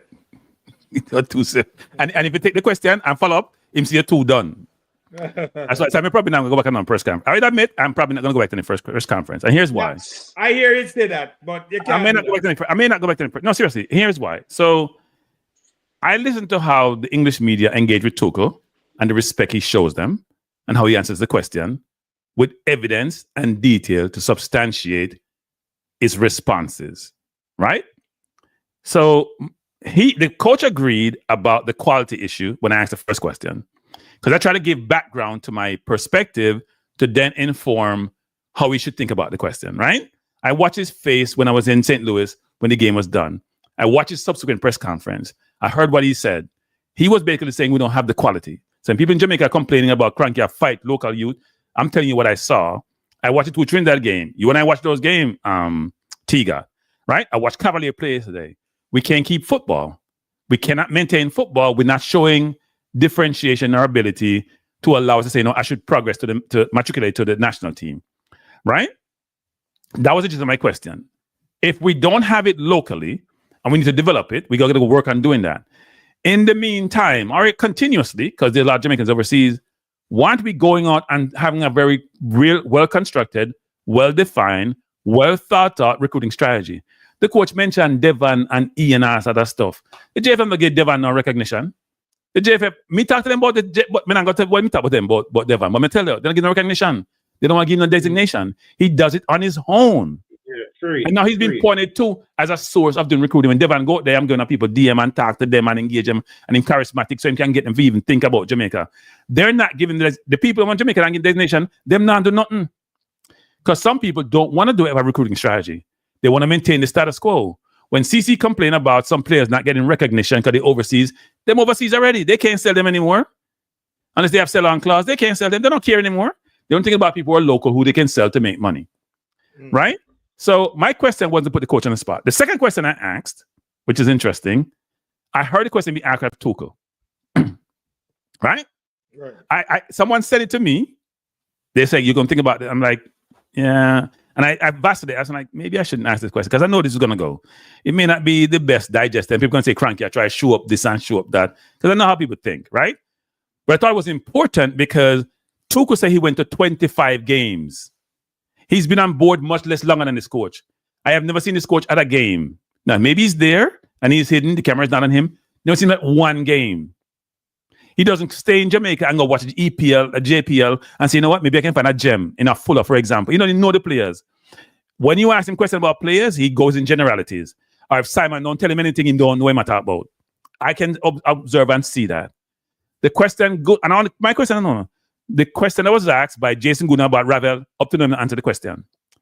We spent $8,000 to $10,000 to bring Ravel the last game, play him and say he had injuries and he needed quality, and Ravel had quality in the play Ravel. What are we talking about? I am frustrated with the coach. We shouldn't have hired him in the first place.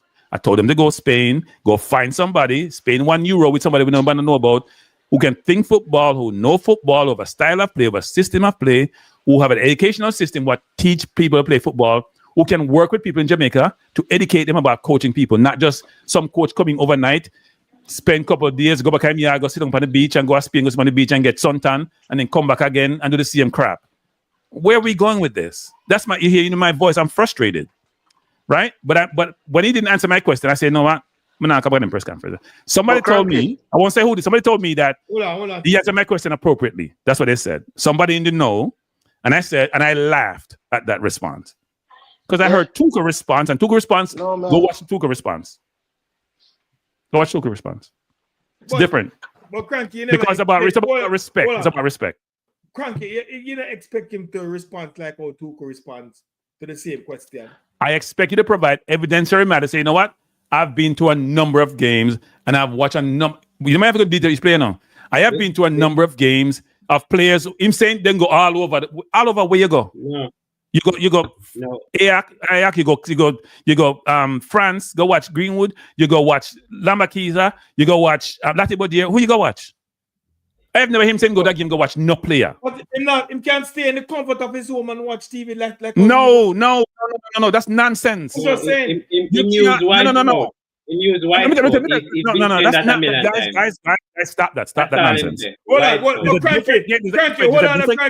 Cranky, hold on. Remember, I'm not beat my friend because everybody knows Mr. Speed, I'm a friend. I'm Mr. Speed for Speed Diet. I talk to him, I can call him now and him answer and he come on the program. I'm Mr. Speed for Speed Diet. But I'm not beat my friend. But Mr. Speed said he want a modern day coach. And a modern day coach can stay in his comfort of his home and look at players and see what's going on. But he can't go to game too. Come on. So modern day coach you're talking about. So you know what? I see Richards play I see Richards play center back for Crystal Palace. I see Pochettino assist at this game. I see Adams play. I see a US person at the game. You know why? Because watching the game on TV is different from watching the game up live and close and personal. There's a big difference. TV made the game look easy. TV made the game look easy. You can see all the space. You can see all the passes. You can see everything on TV. Without the game, you realize what the players actually doing on the field may be different from what the TV show you. Right? Why is Pochettino in Europe all the time? I watch people and coach America. Him can't go. Him live at England when they play them there. I'm not that in game. Live at England. Yeah, him live at the very least. You need to see him at every Leon Bailey home game because he's in Birmingham. The very least. But he's there. Oh, tell us he's not there. Here where, man? He spoke to Leon Bailey. Hold on, CC. He said he spoke to Leon Bailey, and Leon Bailey is fit. What the camera now? He speak to William Bailey on the phone. Yeah, we you know when he first came, he said Leon Bailey live where him live up north, so him can go see him. Yeah, he can go see him. And the last time he come in couldn't talk when go see Leon Bailey. No go see him yet. And live far from where him there, and him can't go see him yet. All right, so free money, easy money. All right. Hold on, the CC. Hold on. We have Eddie, Jason Gouda back on the screen. All right, so Jason, big up yourself. Thank you for joining again once more. He lives in North Yorkshire. Me know the Gouda them nothing, but boy, I think my favor Eddie. You know? yeah, the Gouda them know. The Gouda them know. Yeah, so big up yourself, Jason. Big up everybody on the panel. Big up everybody in the chat. So the press conference yesterday, I thought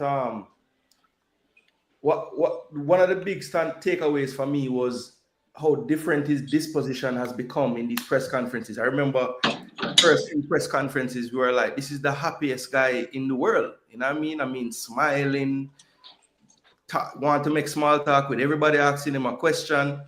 And I don't know if it was Cranky's second question that caused the press conference to get a little more, tense. Yeah, tense, Rasta. But at the end of the day, I while and I've spoken to Cranky about this, while I don't always agree with his delivery, right? There was nothing wrong with his question. There's no, when you're seeking clarity, that's all these press conferences are about. You're seeking clarity from the coach, trying to understand his decisions, what he's doing. I don't know why he took it the way he did. You could tell by his facial expression, and his face got red when he answered Cranky, like he was upset. So I don't know why it took that turn, honestly, because as Cranky said, it was literally the same exact question that was asked of England's coach the same day. But hold on, Jason. But I must say, the England coach contract and McCary contract may be two different contracts. We decide to take a coach that don't live on the island, stay overseas, modern, and look at players, get footage and he asked no. Make him finish, Jason. Make him finish. So we can't slap him. We can't slap him. Make him finish. Yeah, that was the arrangement. All right, we get to do things modern. You understand? To do things modern. All right, let me give you a fine example. There was. Should I use this? But anyway, modern. I have this customer, right? And he's in the workforce for a good while. Now he moved to somewhere else. And when he moved to somewhere else and tried to get to a job, he was he sent us an email and he was said, "Oh, things get so modern. Everything now is on camera now. No, they're doing Zoom to do that. Nobody don't want to see nobody in person. They just look at the email, they look at the resume and stuff like that. Things is happening modern now. So modern times now, brother, modern times. Maybe you don't have to go to 3, 4, 5 games to play at once. Him just, watch it and say, okay, that player moves so and so and so and so. That's all I have to say. Modern time. Yeah, modern time. That's what it's being paid for. So you can't beat the man. Say that the man now come and watch 2, 5, 10 JPL. That wasn't his question. His question was, how many of the games in the territory where you live have you been to see? He wasn't telling him to go and watch Veer versus Montego Bay. What's the difficulty? Said I've been to 10 games, 5 games, 3 games. No, if you haven't been to any, that's the thing. Unless you're hiding something. Yeah, my problem is that when I asked him, what happened to Chivante, because he went through the same situation with Leon Bailey, where I think he got suspended as well or something like that, and he's now playing in Serbian top league where they have spots that qualify for the Champions League. He has played 90% of the games for his team, 10 goal contribution, 24 appearance. They said there's a void in terms of a striker option. Is it that player is no longer eligible to represent the team? Well, I'm told like a Satchwell who is over the Slovenian league, which I think probably is at a higher level than the Jamaica Premier League, no disrespect, but I mean, if the guy is performing there and he has left Jamaica and he used to play in the Jamaica Premier League, why is it that now he's being penalized for not playing out there or probably not playing in England? What kind of punishment are these guys under? No. All right, so CC, and hold on there. I'm going to take you on in the group in a CC about this thing. Go ahead. I think what is happening is the gaffer has his pool of players. He has his core players. Let me tell you this already. I don't think him going to look. Remember I mentioned Williams. That Williams was supposed to be in the squad, but he got injured. So he's dealing with his crop of players. Right. Yes, I know he must probably know about the other players and what they're doing. But at the end of the day, I think he's just focusing on his players. It's easier. So he pick a group of players and say, okay, I'm going to watch these set of players. Right. I'm going to monitor these players. These are my players. Yeah, but Eddie, what I think. What is the point of that if after the last time we played our most difficult opponent in CONCACAF, in the press conference after the game, the man says, we need players. Clearly, their quality is not there. So how can you say that and then turn around now and accept that some of the core was injured? So we're just going to put some other guys because we know we have this core already that I've already told you I think is not good enough. Yeah. That don't add up, Eddie. It don't add up. Unless him don't know what going with Chavante. Right. Maybe we are asking the wrong. Yes. Maybe we're questioning the wrong people. Maybe these are questions for other members of the JFF. Is there a cost consideration involved about flying people from remote parts of the world? What's the rationale? Or is it that we want to give exposure? Are you saying that maybe we're playing a USA window, we don't need to go all out? Huh? In the USA window, when we needed a player, you're telling me that Ravel bought his ticket then? No. So let me tell you this. I know this for a fact. The coach asked for Ravel, and let me be careful what I say. Let's just say, choose your words, because I know this for a fact. No. The coach bought Ravel, and I think I can actually say this. People weren't happy that you asked for a player, he came and you didn't play him. So why you brought him then? You wasted like $8,000 to $10,000, right? That was part of the mindset, which is you asked for Ravel, huh? So he's on punishment now. But no, Ravel didn't do anything that I know of. He just didn't. No. The coach can no longer. No. The coach dropped us something yesterday. When no pick up enough. Go on again. The coach was very cute yesterday when he said everybody has to do their part, which included the JFF giving him the tools and resources he needs to get his job done. Okay. Huh? Yeah, I heard that. The coach is telling you something by that comment. He's not totally happy with some aspect of the job. Yes, yeah, exactly. We heard that before. But I'm just saying, he explicitly said that, which I mean, putting everybody on notice, because he control what he can control. He can control which players he select. He can control what tools and what is provided by the JFF that should provide. He doesn't control that. And he's making a case that, you know what, he's not getting all he wants. That's what I'm hearing, actually, indirectly. So this is deeper than what we think. We're just looking at the surface, but this is deep. So you're saying he did not want the 9 local players? He did not want No. I don't look. I think there's 2 sets of selection occurred. Okay. I think he picks who he knows, and I think Meran picks the other players. That's my view. Well, I made sure to ask him. Meran fill out this squad.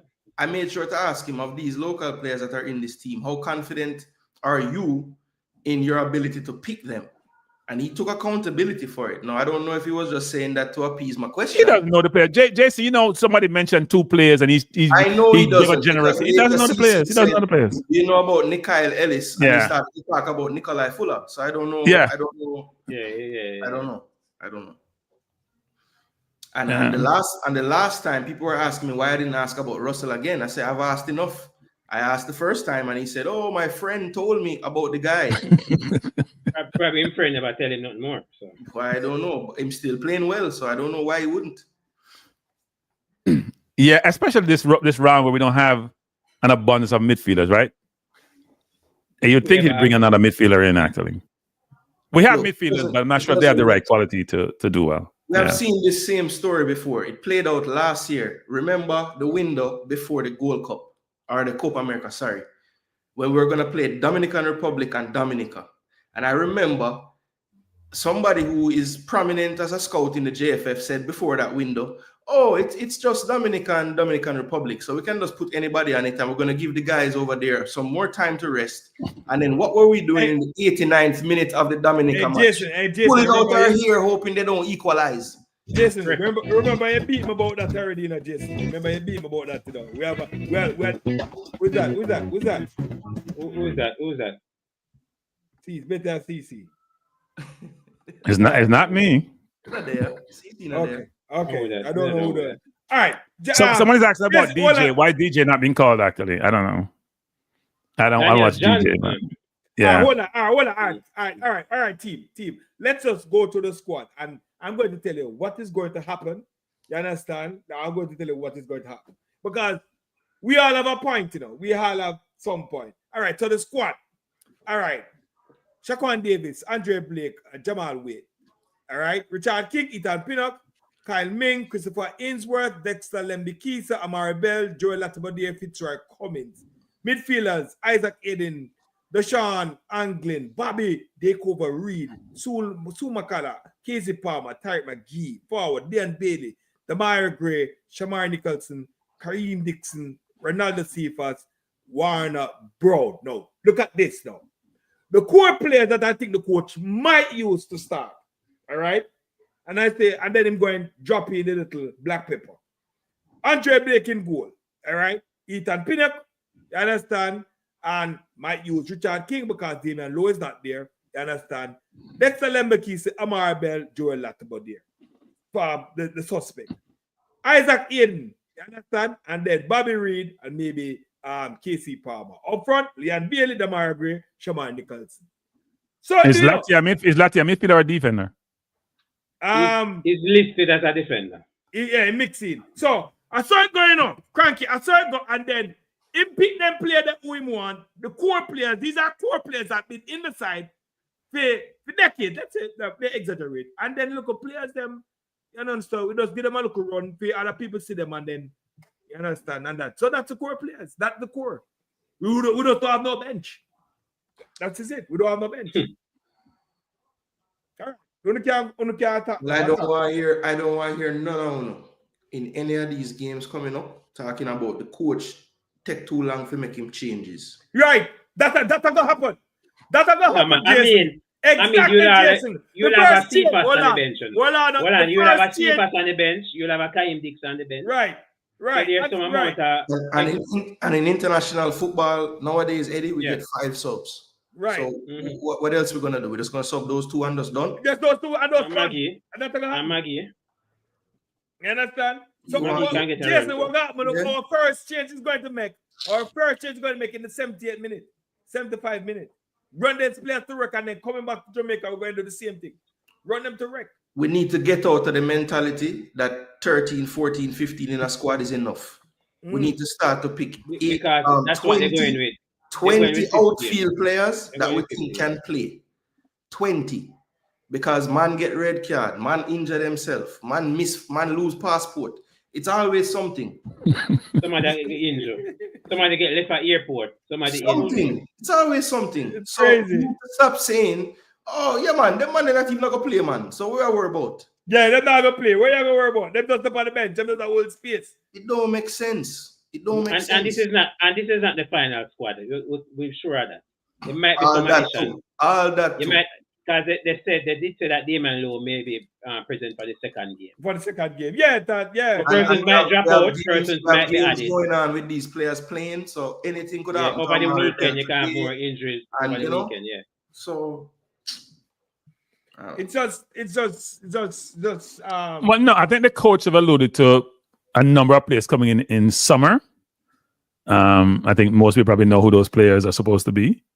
So we'll see if that materializes.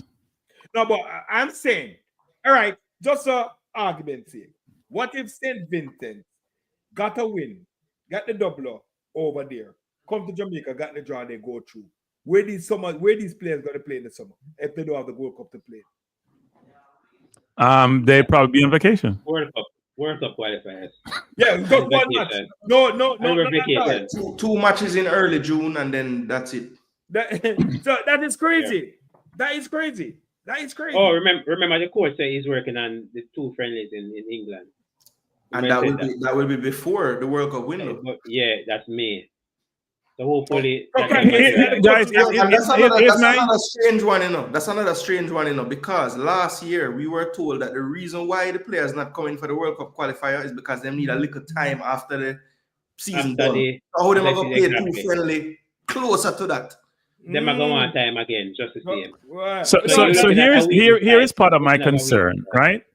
We have the same group of diaspora players on a continuous basis. I know we're trying to get some other players in, but they're not the youngest players. Why aren't we pulling in a few players who may have Jamaica heritage, who maybe want to get passport to be part of this, who may have passport to be part of the national? That's how we bring in Kaheem Dixon. We bring in Whisper. Why are we bringing 1 and 2 players to supplement this and bring them into the team and probably get them capped? Why aren't we doing that? Is that not even a consideration? Or every single space that's open has to go to a local player? Because so then this whole notion that there's no quota in the national team is nonsense. There is a quota in the national men's team. The only team that don't have a quota is the senior women's team because the coach is not having it. There's a quota in this team. You can't tell me otherwise. It may be a softer quota. The number is not 7 as we have in the junior team, but there's a quota. And we see it every window, but we don't necessarily want to admit that there's a quota. Because we're not blooding any young player who have Jamaica heritage in the national team. Like we blood a Kaheem Dixon or we blood a Whisper. We're not doing that. And you're saying that we have no player overseas who's young who can come into the national team? Hold on. So if there's a quota in this, what's the quota you say? If there's a quota. The quota, as we all know, is about diaspora players and locally born players. That's the quota. All right, so hold on. No, so the diaspora players, how many diaspora players in this team? Just 2. It's only 2. What do you mean? In this squad that just call up, it's only 2 diaspora players, like we say. There's a bunch of diaspora players in the team. There's a bunch of diaspora players in the team. You mean diaspora? When you say diaspora, what do you mean? Yeah, what I mean by we want to get that. No, I'm asking you. You're asking the question. Hold on. So you not call Leon Bailey a diaspora player? No. No, players not born in Jamaica. But we're not putting in the mix either. There's only 2 in the team right now. What do you mean? You have Amari Bell, you have Ethan Pinnock. I don't know. What is Tika talking? Tika is losing his mind. I'm more than 2. Casey Palmer. No. So Tiga, here's the point, Tiga, which is this. There's a difference between locally born players who may play overseas and overseas born players. right? The diaspora is overseas-born players. And the point I'm trying to make is that we have young overseas-born players who have the potential to be in the national team, just like Kaheem Dixon does, or has. He's a national team on a continuous basis. You know, he's playing not even League Two, right? He's not even playing League Two or League One. He's playing in a Watford, under 21. He's not even playing any level of football where you can say, you know what? As Speed always says, we're playing Premier League, just come to the national team. So why is there no other young player who is diasporan, right, in terms of heritage, who's been blood into the team also? None. Like a Brandon. And the reason why I ask the question is because me have long list of players, long list of them who have passport, who are young players who have a lot of potential, who could be considered. Not one or two or three. So why is that? That's what I'm talking about. That's why I asked the question about the recruiting strategy, you know, because it's poor. I think why them do that is that them already get a fight from certain part of society about the diaspora players already. So I'm thinking this, okay, let me get the best of the best rather than try to blood a younger player that might not be ready. Let me go and get the more established players. I think maybe that's their reason. Eddie, that's okay, but think about this. What would you say is the percentage of players that we talk about in these spaces that actually get here? Like if you had to put a percent on it. It's very low. Right. So if him say him have 6 working on it now, probably we'll get 1 or 2. We'll probably get 3. Yeah, I have 3 the most. You know what I'm saying? I think 2. So, probably 2 close. Yeah. I feel like instead of thinking of it that way, we have players who would have been in the so-called core of late, the DJs of the world, the Karais of the world. They're both playing. So I mean, why not go back for them? Why not go back for them? I see people in the comment section saying in our past history, we never really get the English players or overseas-based players to play these level opponents. My thing is, should we really be going off of what we've been doing at all in any case with this national team? Shouldn't we be doing different things? I don't think we should follow any precedent that's been set because we haven't had success. Yes, we're still searching for success. Exactly. So we need to try different things. We shouldn't be looking at what we've been doing. It hasn't been that never worked. Exactly. That never worked. So Tiga, do you want to take some of the comments on the comment section?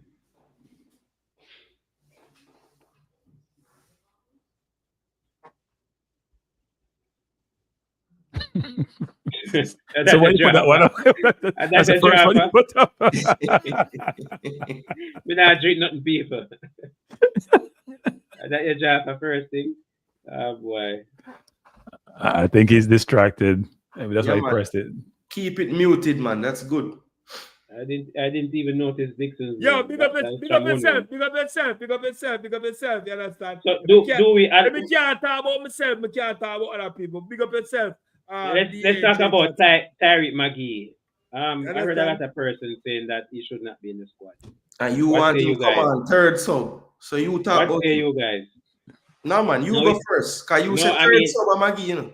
No, he's already in the squad. So based on all right, fine. Let me start off the conversation. Let me start off. Me still a drink people. Me still a drink. All right, let me start off the conversation. Tariq McGee. All right. I was a big advocate for Tariq McGee being the national team. I remember. Right? Big advocate. You understand? Carry all the people them go steal. There's video proof, people. Yeah, there's proof. Big advocate, but Tariq McGee has not shown me nothing special. All right, we say Tariq McGee leave his club and then him start forward the JPL team, Phoenix, Veer Phoenix. Big up Jamrock.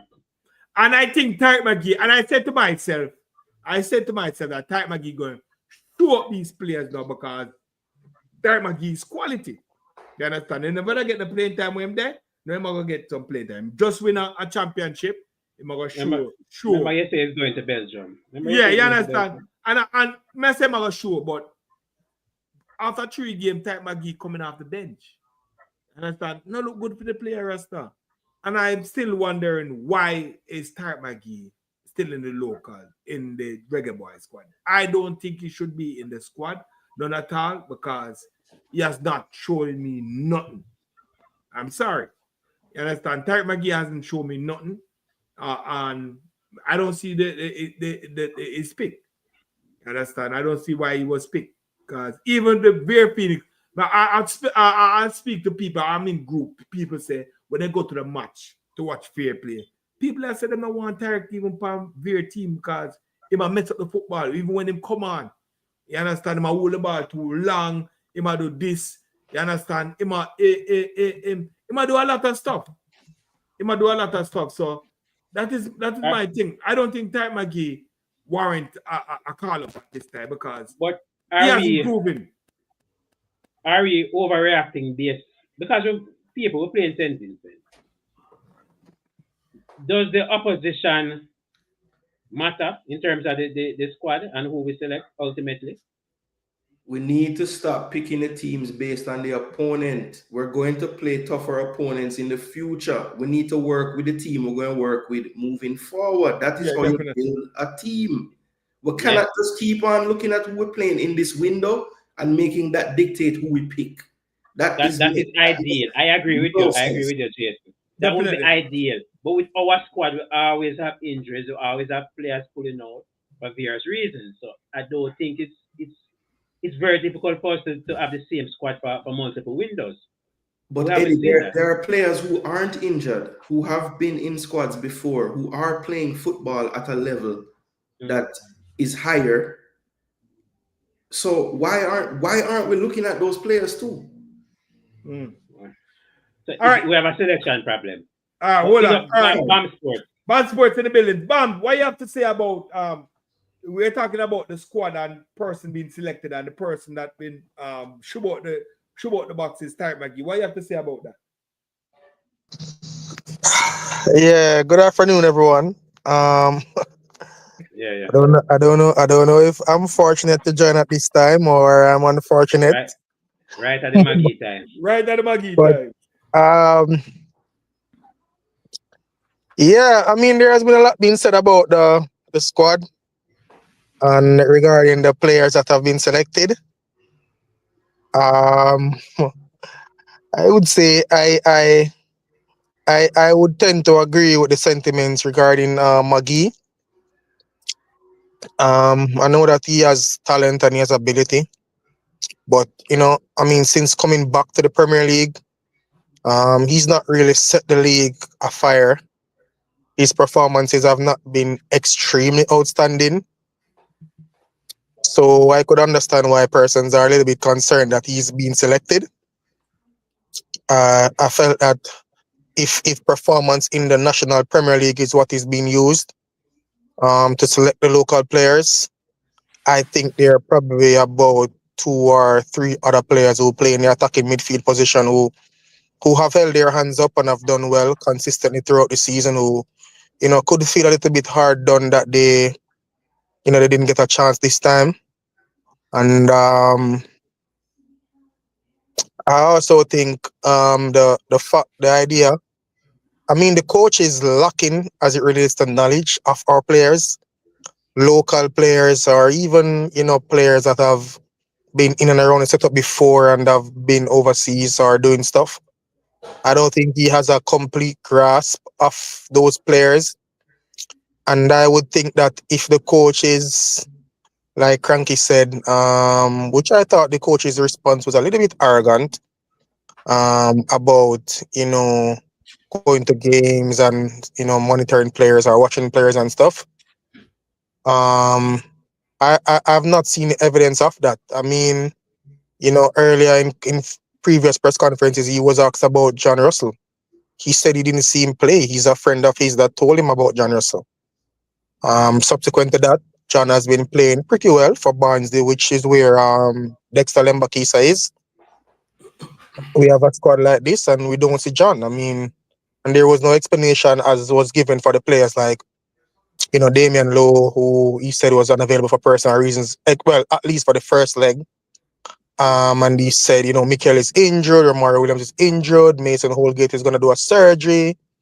Greg Lee said was injured and stuff like that, So, I would think if the coach was You know, he's not in Jamaica doing camps or running sessions.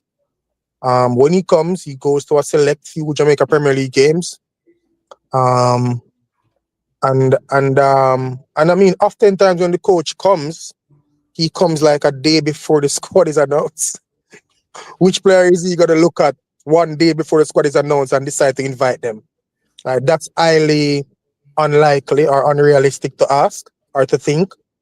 So yeah, that's just my view on it. I mean, persons would argue about having 9 local base players in the squad. I would say that the players that are there are very much deserving of being called up based on their performance. If you're selecting local players, and I'm not comparing them to overseas players, I'm just saying, you know, if he's picking players from the local Premier League who have done well, I think these players are all deserving, save and except I don't think that Tariq McGee at this point has been the most outstanding central attacking midfielder. But I mean, obviously he has done, you know, fairly well in recent times when he has played for Jamaica. So maybe that has given him the edge. I know I heard persons made concerns about McCullough, who is 32 and probably one of the oldest players in the squad. But I think his performances against Trinidad is probably what would have given him the nudge in this situation. But I guess it's just like a wait and see. I mean, I also think that Casey Palmer, having just returned from an injury, I don't know what shape he's in. I don't think he should have been invited. There were other players who played his role, Daniel Johnson, who is doing pretty well in Turkey, and stuff like that. So, you know, it's kind of, and the thing for me is, like, when you go to press conferences and ask the coach questions, this is my view, you always get some long-winded responses, and in the end doesn't necessarily answer the question that you ask. So when I was in the press conference, I asked him about Ellis from Racing. He didn't seem to know about him based on his response. And I also asked him about Seymour Reid, who is a 17-year-old player who was just a part of the recent U17 World Cup qualifiers, playing in the MLS Next Pro, 3 goals, 2 games. And he's also been in and around the New York City FC first team.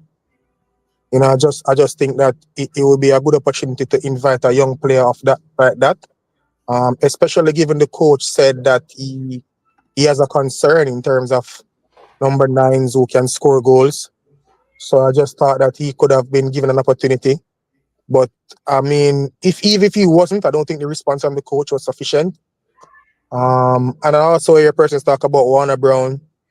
I think the fact that Warner Brown has scored 17 goals in the Premier League from, I make it 27 games. And I don't think he's played all the games at Arnett Gardens because he's been injured for a little while as well. So I think his goal contribution and to his team is what gave him the nod.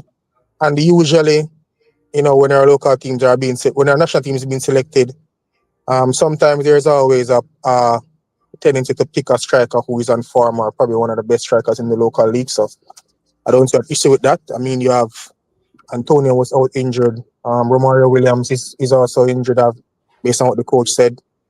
I don't think the coach is too keen on Jamal Lowe. Andre Gray seems to out of sight, out of might.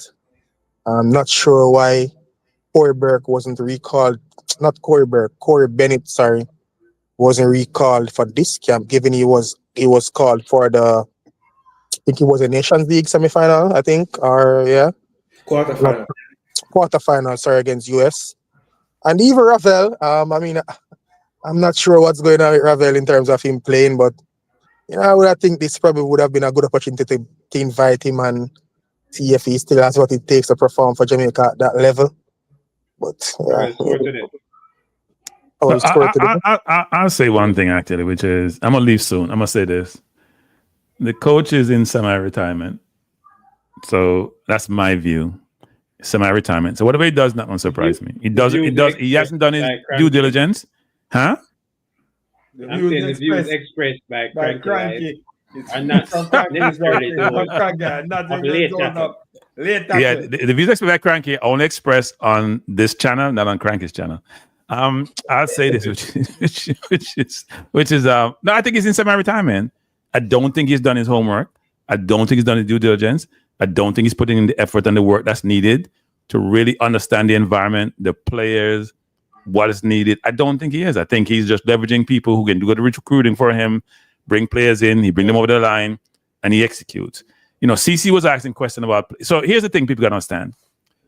If you have worked really hard and now you leave Jamaica to play overseas, you're playing in Macedonia or Estonia or Zanzibar, where you're playing, it seemed like you're out of sight, out of mind. But I would assume you're better than who is in Jamaica most times, because that's the reason we get an overseas contract, right? So if you go play in some remote location, that's not an incentive for the national team then, because you're not going to get called, because nobody's coming to watch you play or see you play or know you play, and then looking at your stats. And CC was asking a good question people weren't focused on, which is, I'm telling you all these players, and you can't answer a question about them because you don't know them. Does Meran even know them? Cranky, just also on that point, Satchel is actually playing in Slovenia. I don't think that's remote. I'm just saying, not the big six league, right? Or the US, where it's very convenient, right? That's the point I'm trying to make, which is if I'm playing other than the big six league, and let's add Turkey and maybe add, say, the US, I'm not going to be seen on an everyday basis. It may not be easy to follow me, but I work on my craft. I know I'm playing outside Jamaica. I got a contract. Am I still in consideration, or am I just being forgotten? As a 19-year-old too. I mean, he got his contract as a 19-year-old, went to play in the first division. I think his team filed bankruptcy, and he was bought by a team in the second division. And I think Satchel is not 20 as yet, or maybe he's just 20. Yeah, he's already won a Slovenian cup over there and everything. Yep. And he actually was one of those players that went out of the Mania Cup. I mean, he played in the Premier League, but that's like for like half a season. So he would have ended the Mania Cup season in December, and then went to play the Premier League in January. And then he was out in the summer. I mean, yep. Yeah, so the point I'm making is that there has to be a way in which, that's why I talk about building a comprehensive scouting system to allow you to have people who are evaluating these players and providing information back to a centralized location where it can be assessed. That doesn't mean the coach have to go watch every single person play, but at least go watch one person play. Leave your retirement seat that you have where the hell you're living and go do some work. You're getting paid. And don't tell me about no arrangement you have with Rudolph Speed. That's why me and Rudolph is always having fight, because it doesn't make no sense to me. No sense. The midfield. As you know, we have a midfield issue ongoing. Do you think we needed 3 defensive midfielders in essence? Yeah, when you look at it, because I'm not sure why they put Latty Buddy up there, because he's he's gonna slide down in that midfield area. Because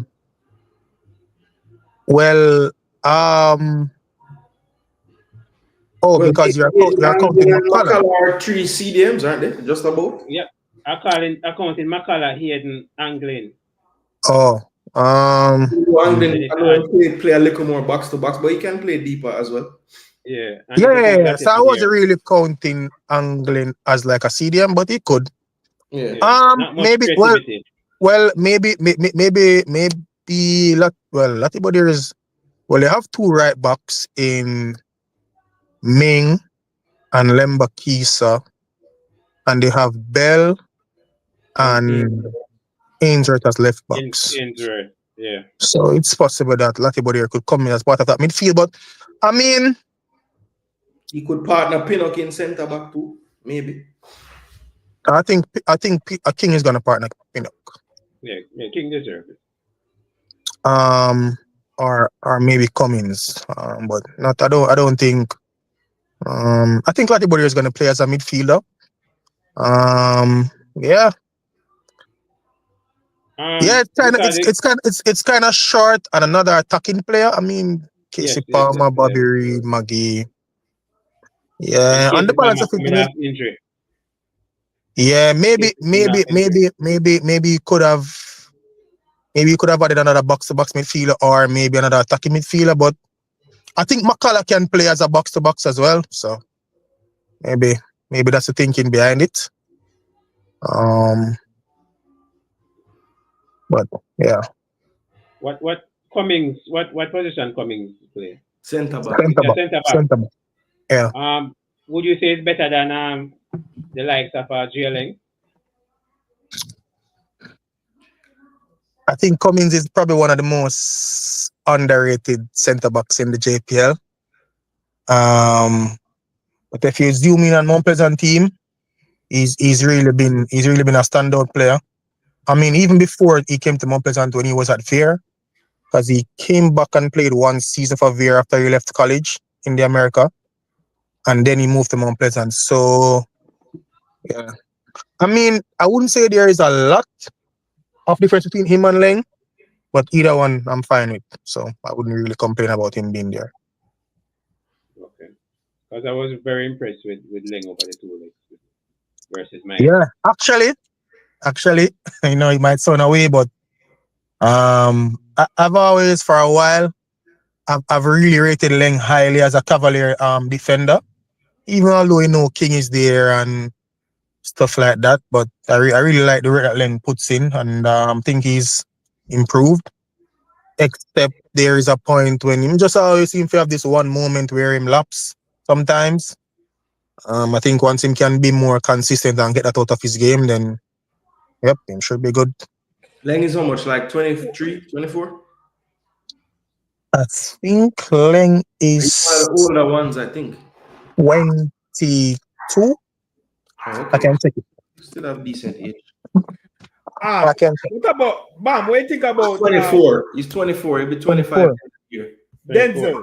Denzel, what do you think about Denzel? Do you think Denzel should get a call up from Beerfield? Denzel? No. Denzel McKenzie? Yeah, from Beerfield. Yeah. Mackenzie matter. I don't think he has been consistent enough throughout. I mean, there are other, like I said, I think. Bam, is Demario Phillips injured right now? Yes. Okay. Okay. All right. So leader asks a question. Daniel Thomas is injured too. Leader asks a question. Anybody want? Would you add Dwayne Busy acquisition to the squad if any injury to any overseas midfielder? No. I think Ellis would be next in line. Ellis or Fuller? Fuller, yeah. Well, Fuller's not a midfielder though. Fuller's more like a winger. So True. it would be either Ellis or Daniel Green. So, do you guys think that Busy is effective as a like a central attacking midfielder player? I think that's Okay, because I always think he looks more dangerous on the wings. On the wing. Personally, but I know Cavalier don't use him on the wing that much this season. But yeah, I've always thought he was more dangerous coming from wide. But I don't know. Makes good passes in the middle of the field. Has good dribbling skills. I think he's effective there. I think one of the players that play for Cavalier who I think is a little bit underrated. They have a player called Dwayne Allen that wears number 13. Agreed. He's really, really a good midfielder. I think him is underrated personally. And they have another player called Shamar Watson, I think. Yeah, as I say, him and Allen and Watson are underrated for sure. I think they're underrated, but I think in the Cavalier team, they are like really, really effective. I mean, even Calvin. I mean, Calvin got his chance against Trinidad, didn't set the place alight. But I think he has a good future ahead of him, and once him continue to improve, then he'll go places. So, what are we expecting from Chippy, Mr. Leon Bailey? Some goals and more goals. From my perspective, I mean, expectation is for me. Expectation is always high when Leon Bailey comes to play for Jamaica. Yes. I mean, there can be no doubt that he's arguably or probably our best player. Yes. He doesn't always replicate that performance similar to what we see in club. True. And that can be for multiple reasons.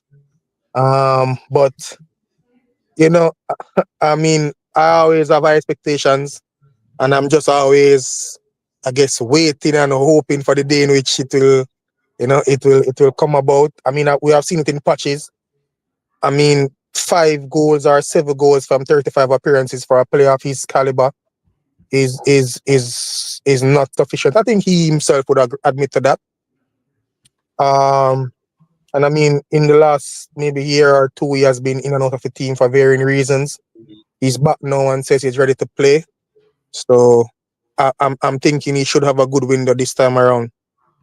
The Reggae Boyz will be traveling direct flight or chartered flight. Is Joshua Nangin allowed to? Remember, also there's always something, so maybe that's something else we should think about. I don't know about the chartered flight, but I know that there are. Chartered flight.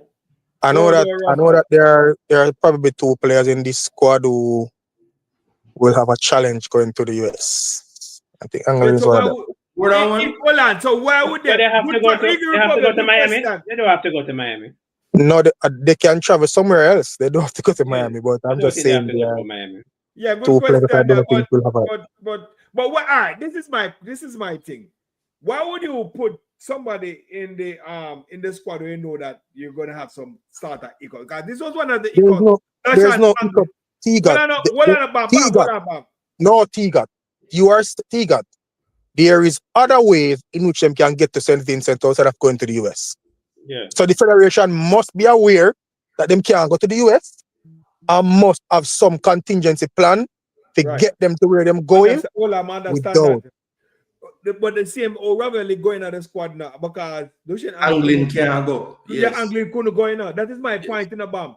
But they are not going to the US now. They have to transit. But this is my point. Why would you keep on doing that? So what you said? Don't pick him because he can't go to the can't travel to the US.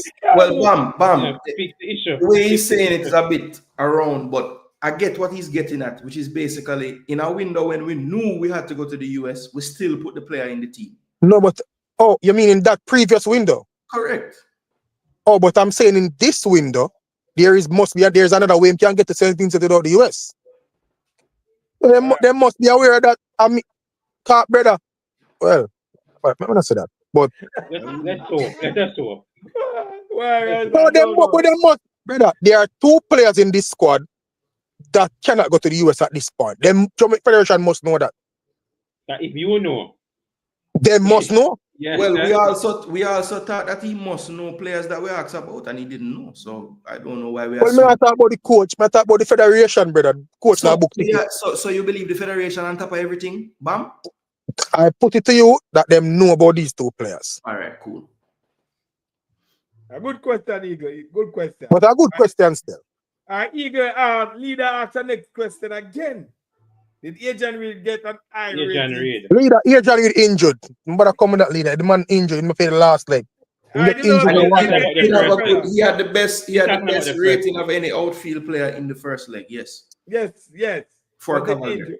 Yeah, it's him injured. But injured could get called up anyway. No, he can't. If that's what you're thinking about. No worry, man. Hold on. Look on a question here. It's a follow-up question. Listen. If he can't travel to the US, he can't travel to the US. No. Yeah, he can't go to World Cup. So why are you picking him? Which is true. But T-God, T-God, 2 things. World Cup on next year. And second thing, I'm sure it's not every single player will play World Cup qualifying or go a World Cup.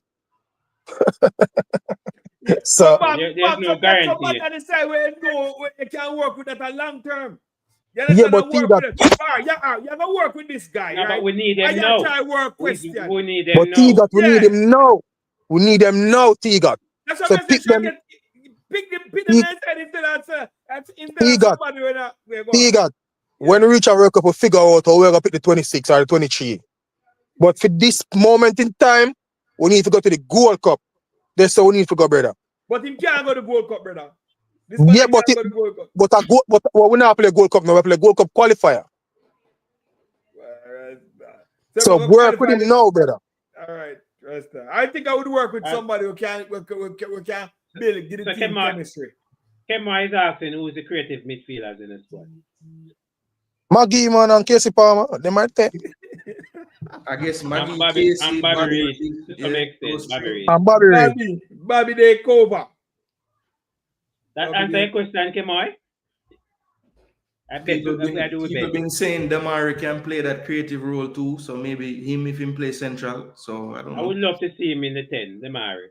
Everybody always asks for that every window. I don't see the coach try. When I see it. Yo, I was a little bit concerned. I mean, when Damari played the first game against Atmobe, I didn't watch that game, but based on all accounts, he came on and impacted the game really well. And fast forward to Arnett, he was on the bench. I asked the coach why. I'm not sure how me, but somebody asked him about that, and he said he said international football is a quick turnaround, so he wanted to see how the players who started in the first game, how their body would cope to having a quick turnaround based on the recovery and everything. So that's one of the reasons why the players that were started in the first game also got started in the second game for the most part. But I even noticed in that camp, they had Malik Howell there, and he didn't play any of the legs, which was a little bit strange that you would fly a player in from the US, who is playing in the USL in pre-season, and you have 2 friendly games, and he didn't go on the pitch. So Daniel, so to go to St. Vincent, you can connect through Barbados. Yeah, man. Carry come. Can't come. I'm not turning back like Trinidad, you know. So all in all, lads, so we're expecting a big win, right? Nothing I wouldn't say big, because international football. Why are we so cautious? Because I've seen this movie before. We were supposed to kill Dominican Republic and kill Dominica. And what was the score of those games, Eddie? And Cuba. Cuba. We were on top of them, but I don't it know doesn't matter. The score was but even Cuba too. Yeah, but even Cuba game, we were expected to smash Cuba at home. Couldn't even get on the score sheet, brother. So I'm saying international football is, especially when you're playing Caribbean teams, even though we have a whole heap of star players compared to them, but the thing is, oftentimes we don't always have all of these elite star players that we think, and also in terms of not available. And then I mean, when the teams come to play Jamaica, they actually look as if they put out a whole heap more effort, and them it's always a little closer than it looks to me. Yeah, in terms of paper rankings. Caribbean teams, we are the big team. For the Caribbean teams, we are the big team, so they're gonna come with their most. Yeah, man. Them lift them game. Yeah. So I expect us to win. Our coaching staff is like, you know, well, they don't say all right. Somebody said something. If we're just gonna show up and win the game. Jason, somebody said something, and I think about it. When other country playing small team, it no matter who them are playing, they carrying their top players, all of them top players. If England are gonna play like Macedonia or whatever, they might carry them top players. If US are gonna play one local Caribbean side, they might carry them top players. The last time they put Pulisic on vacation and they won the match, you know, and the public went off for the coach head. Him said never again. Them always care, but when it come on to Jamaica and say, oh, we don't need these players, we can use these players.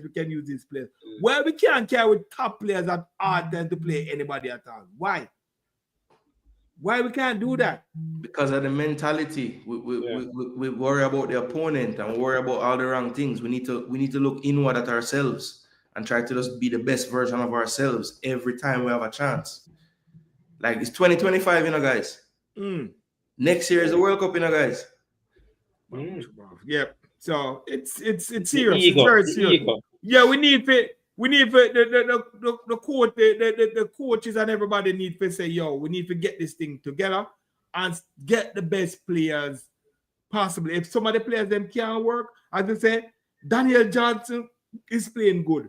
John Russell is playing good. These players should be included in the team. And we look upon them. If somebody the stars them drop out, them are back up.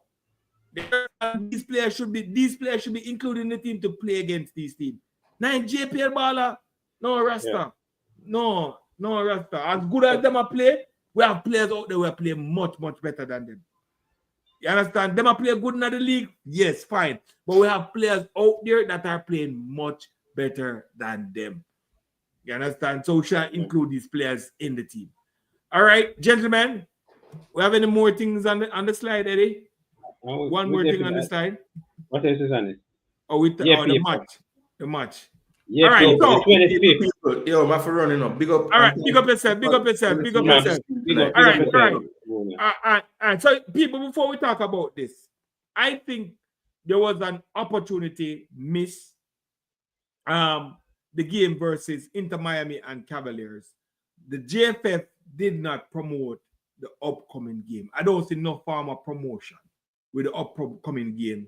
You understand? I think with the stadium full up with that amount of people, you understand? People should be there. Yeah, people should be there and flyers, promoting the game, the home game. Even the home game. Come out and support. Game. Yeah. You couldn't get that. They couldn't get 1,000 people or 2,000 people coming out to the game. You understand? But I think the JFF need to really buckle down on their marketing plan. And I don't think nothing advertising about this upcoming game. They still want the stadium where they're playing full. But what you have to say about this and the JFF and their marketing? Yeah, I agree. I agree that there was an opportunity missed at such a massive event. Yeah. In terms of doing some marketing. But I would say that CONCACAF is also very, I would say the word is strict when it comes on to what can happen at type of games. But politics. Yeah, it was because I was there, bro. I mean, I tell you, the CONCACAF people, them everywhere, them just there, yeah. Yeah, well, yeah. Eddie, too. And they all them people. Man, yeah. They all them are not strict. Them strict, man. No catch, no drop, brother. Yo, everything. Yeah. Them keep a close look for everything, brethren. So yeah, maybe that was a part of the whole restriction, which didn't allow them to maximize more on that. So I'm not gonna be too hard on them about that. No, but maybe they couldn't do it after the game. Maybe they couldn't do it before the game, but if the game over, can't tell if I have some billboards outside. I have some after the game, when the game's done, yeah, everybody are trying to head to which part of Inter Miami bus, brother. Me tell him about it. That was. Nobody wants a glimpse.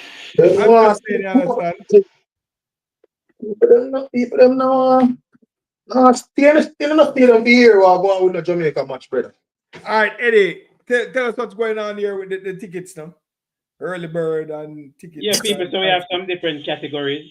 As you can see, early bird for the Jard Edley stand, that's 1,500. And the game will be held at the Sabina Park Stadium. By now. Yeah. So, yes, the tickets here are 1,000. Tickets are 2,500. The North stand, VIP tickets 5,000.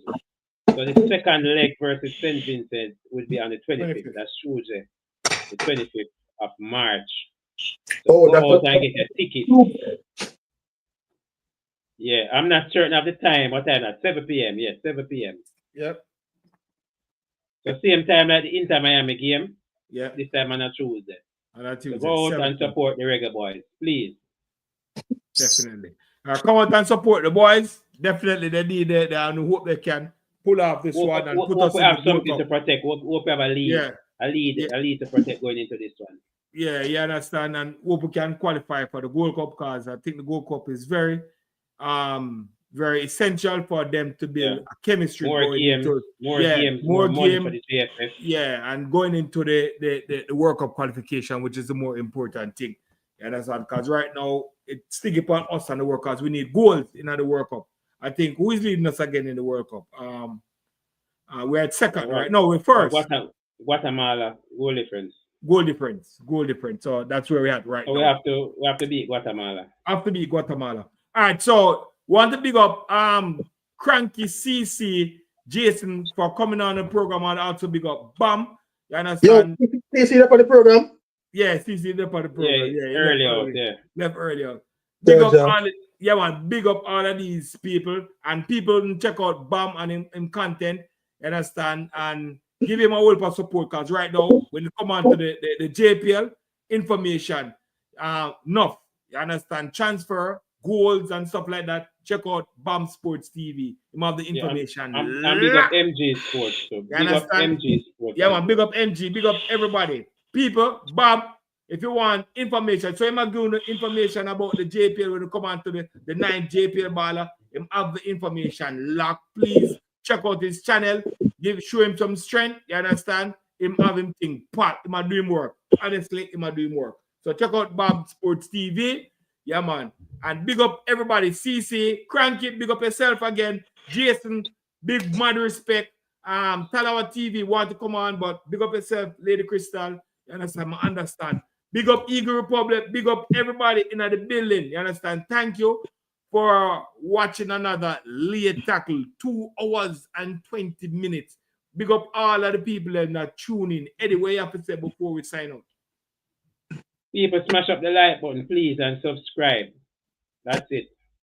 All right. Big up on yourself. Sanjay Brooks, big up yourself. You understand? Kemoy Newton, big up yourself. Up and running, big up yourself. BM, big up yourself. MVP boss, big up yourself. Omar, big up yourself. Richard, big up yourself. Yeah, man, big up everybody that tune in to the show Late Tackle. See you next week. You understand? See you next week as we talk more about the Jamaican team and other football event.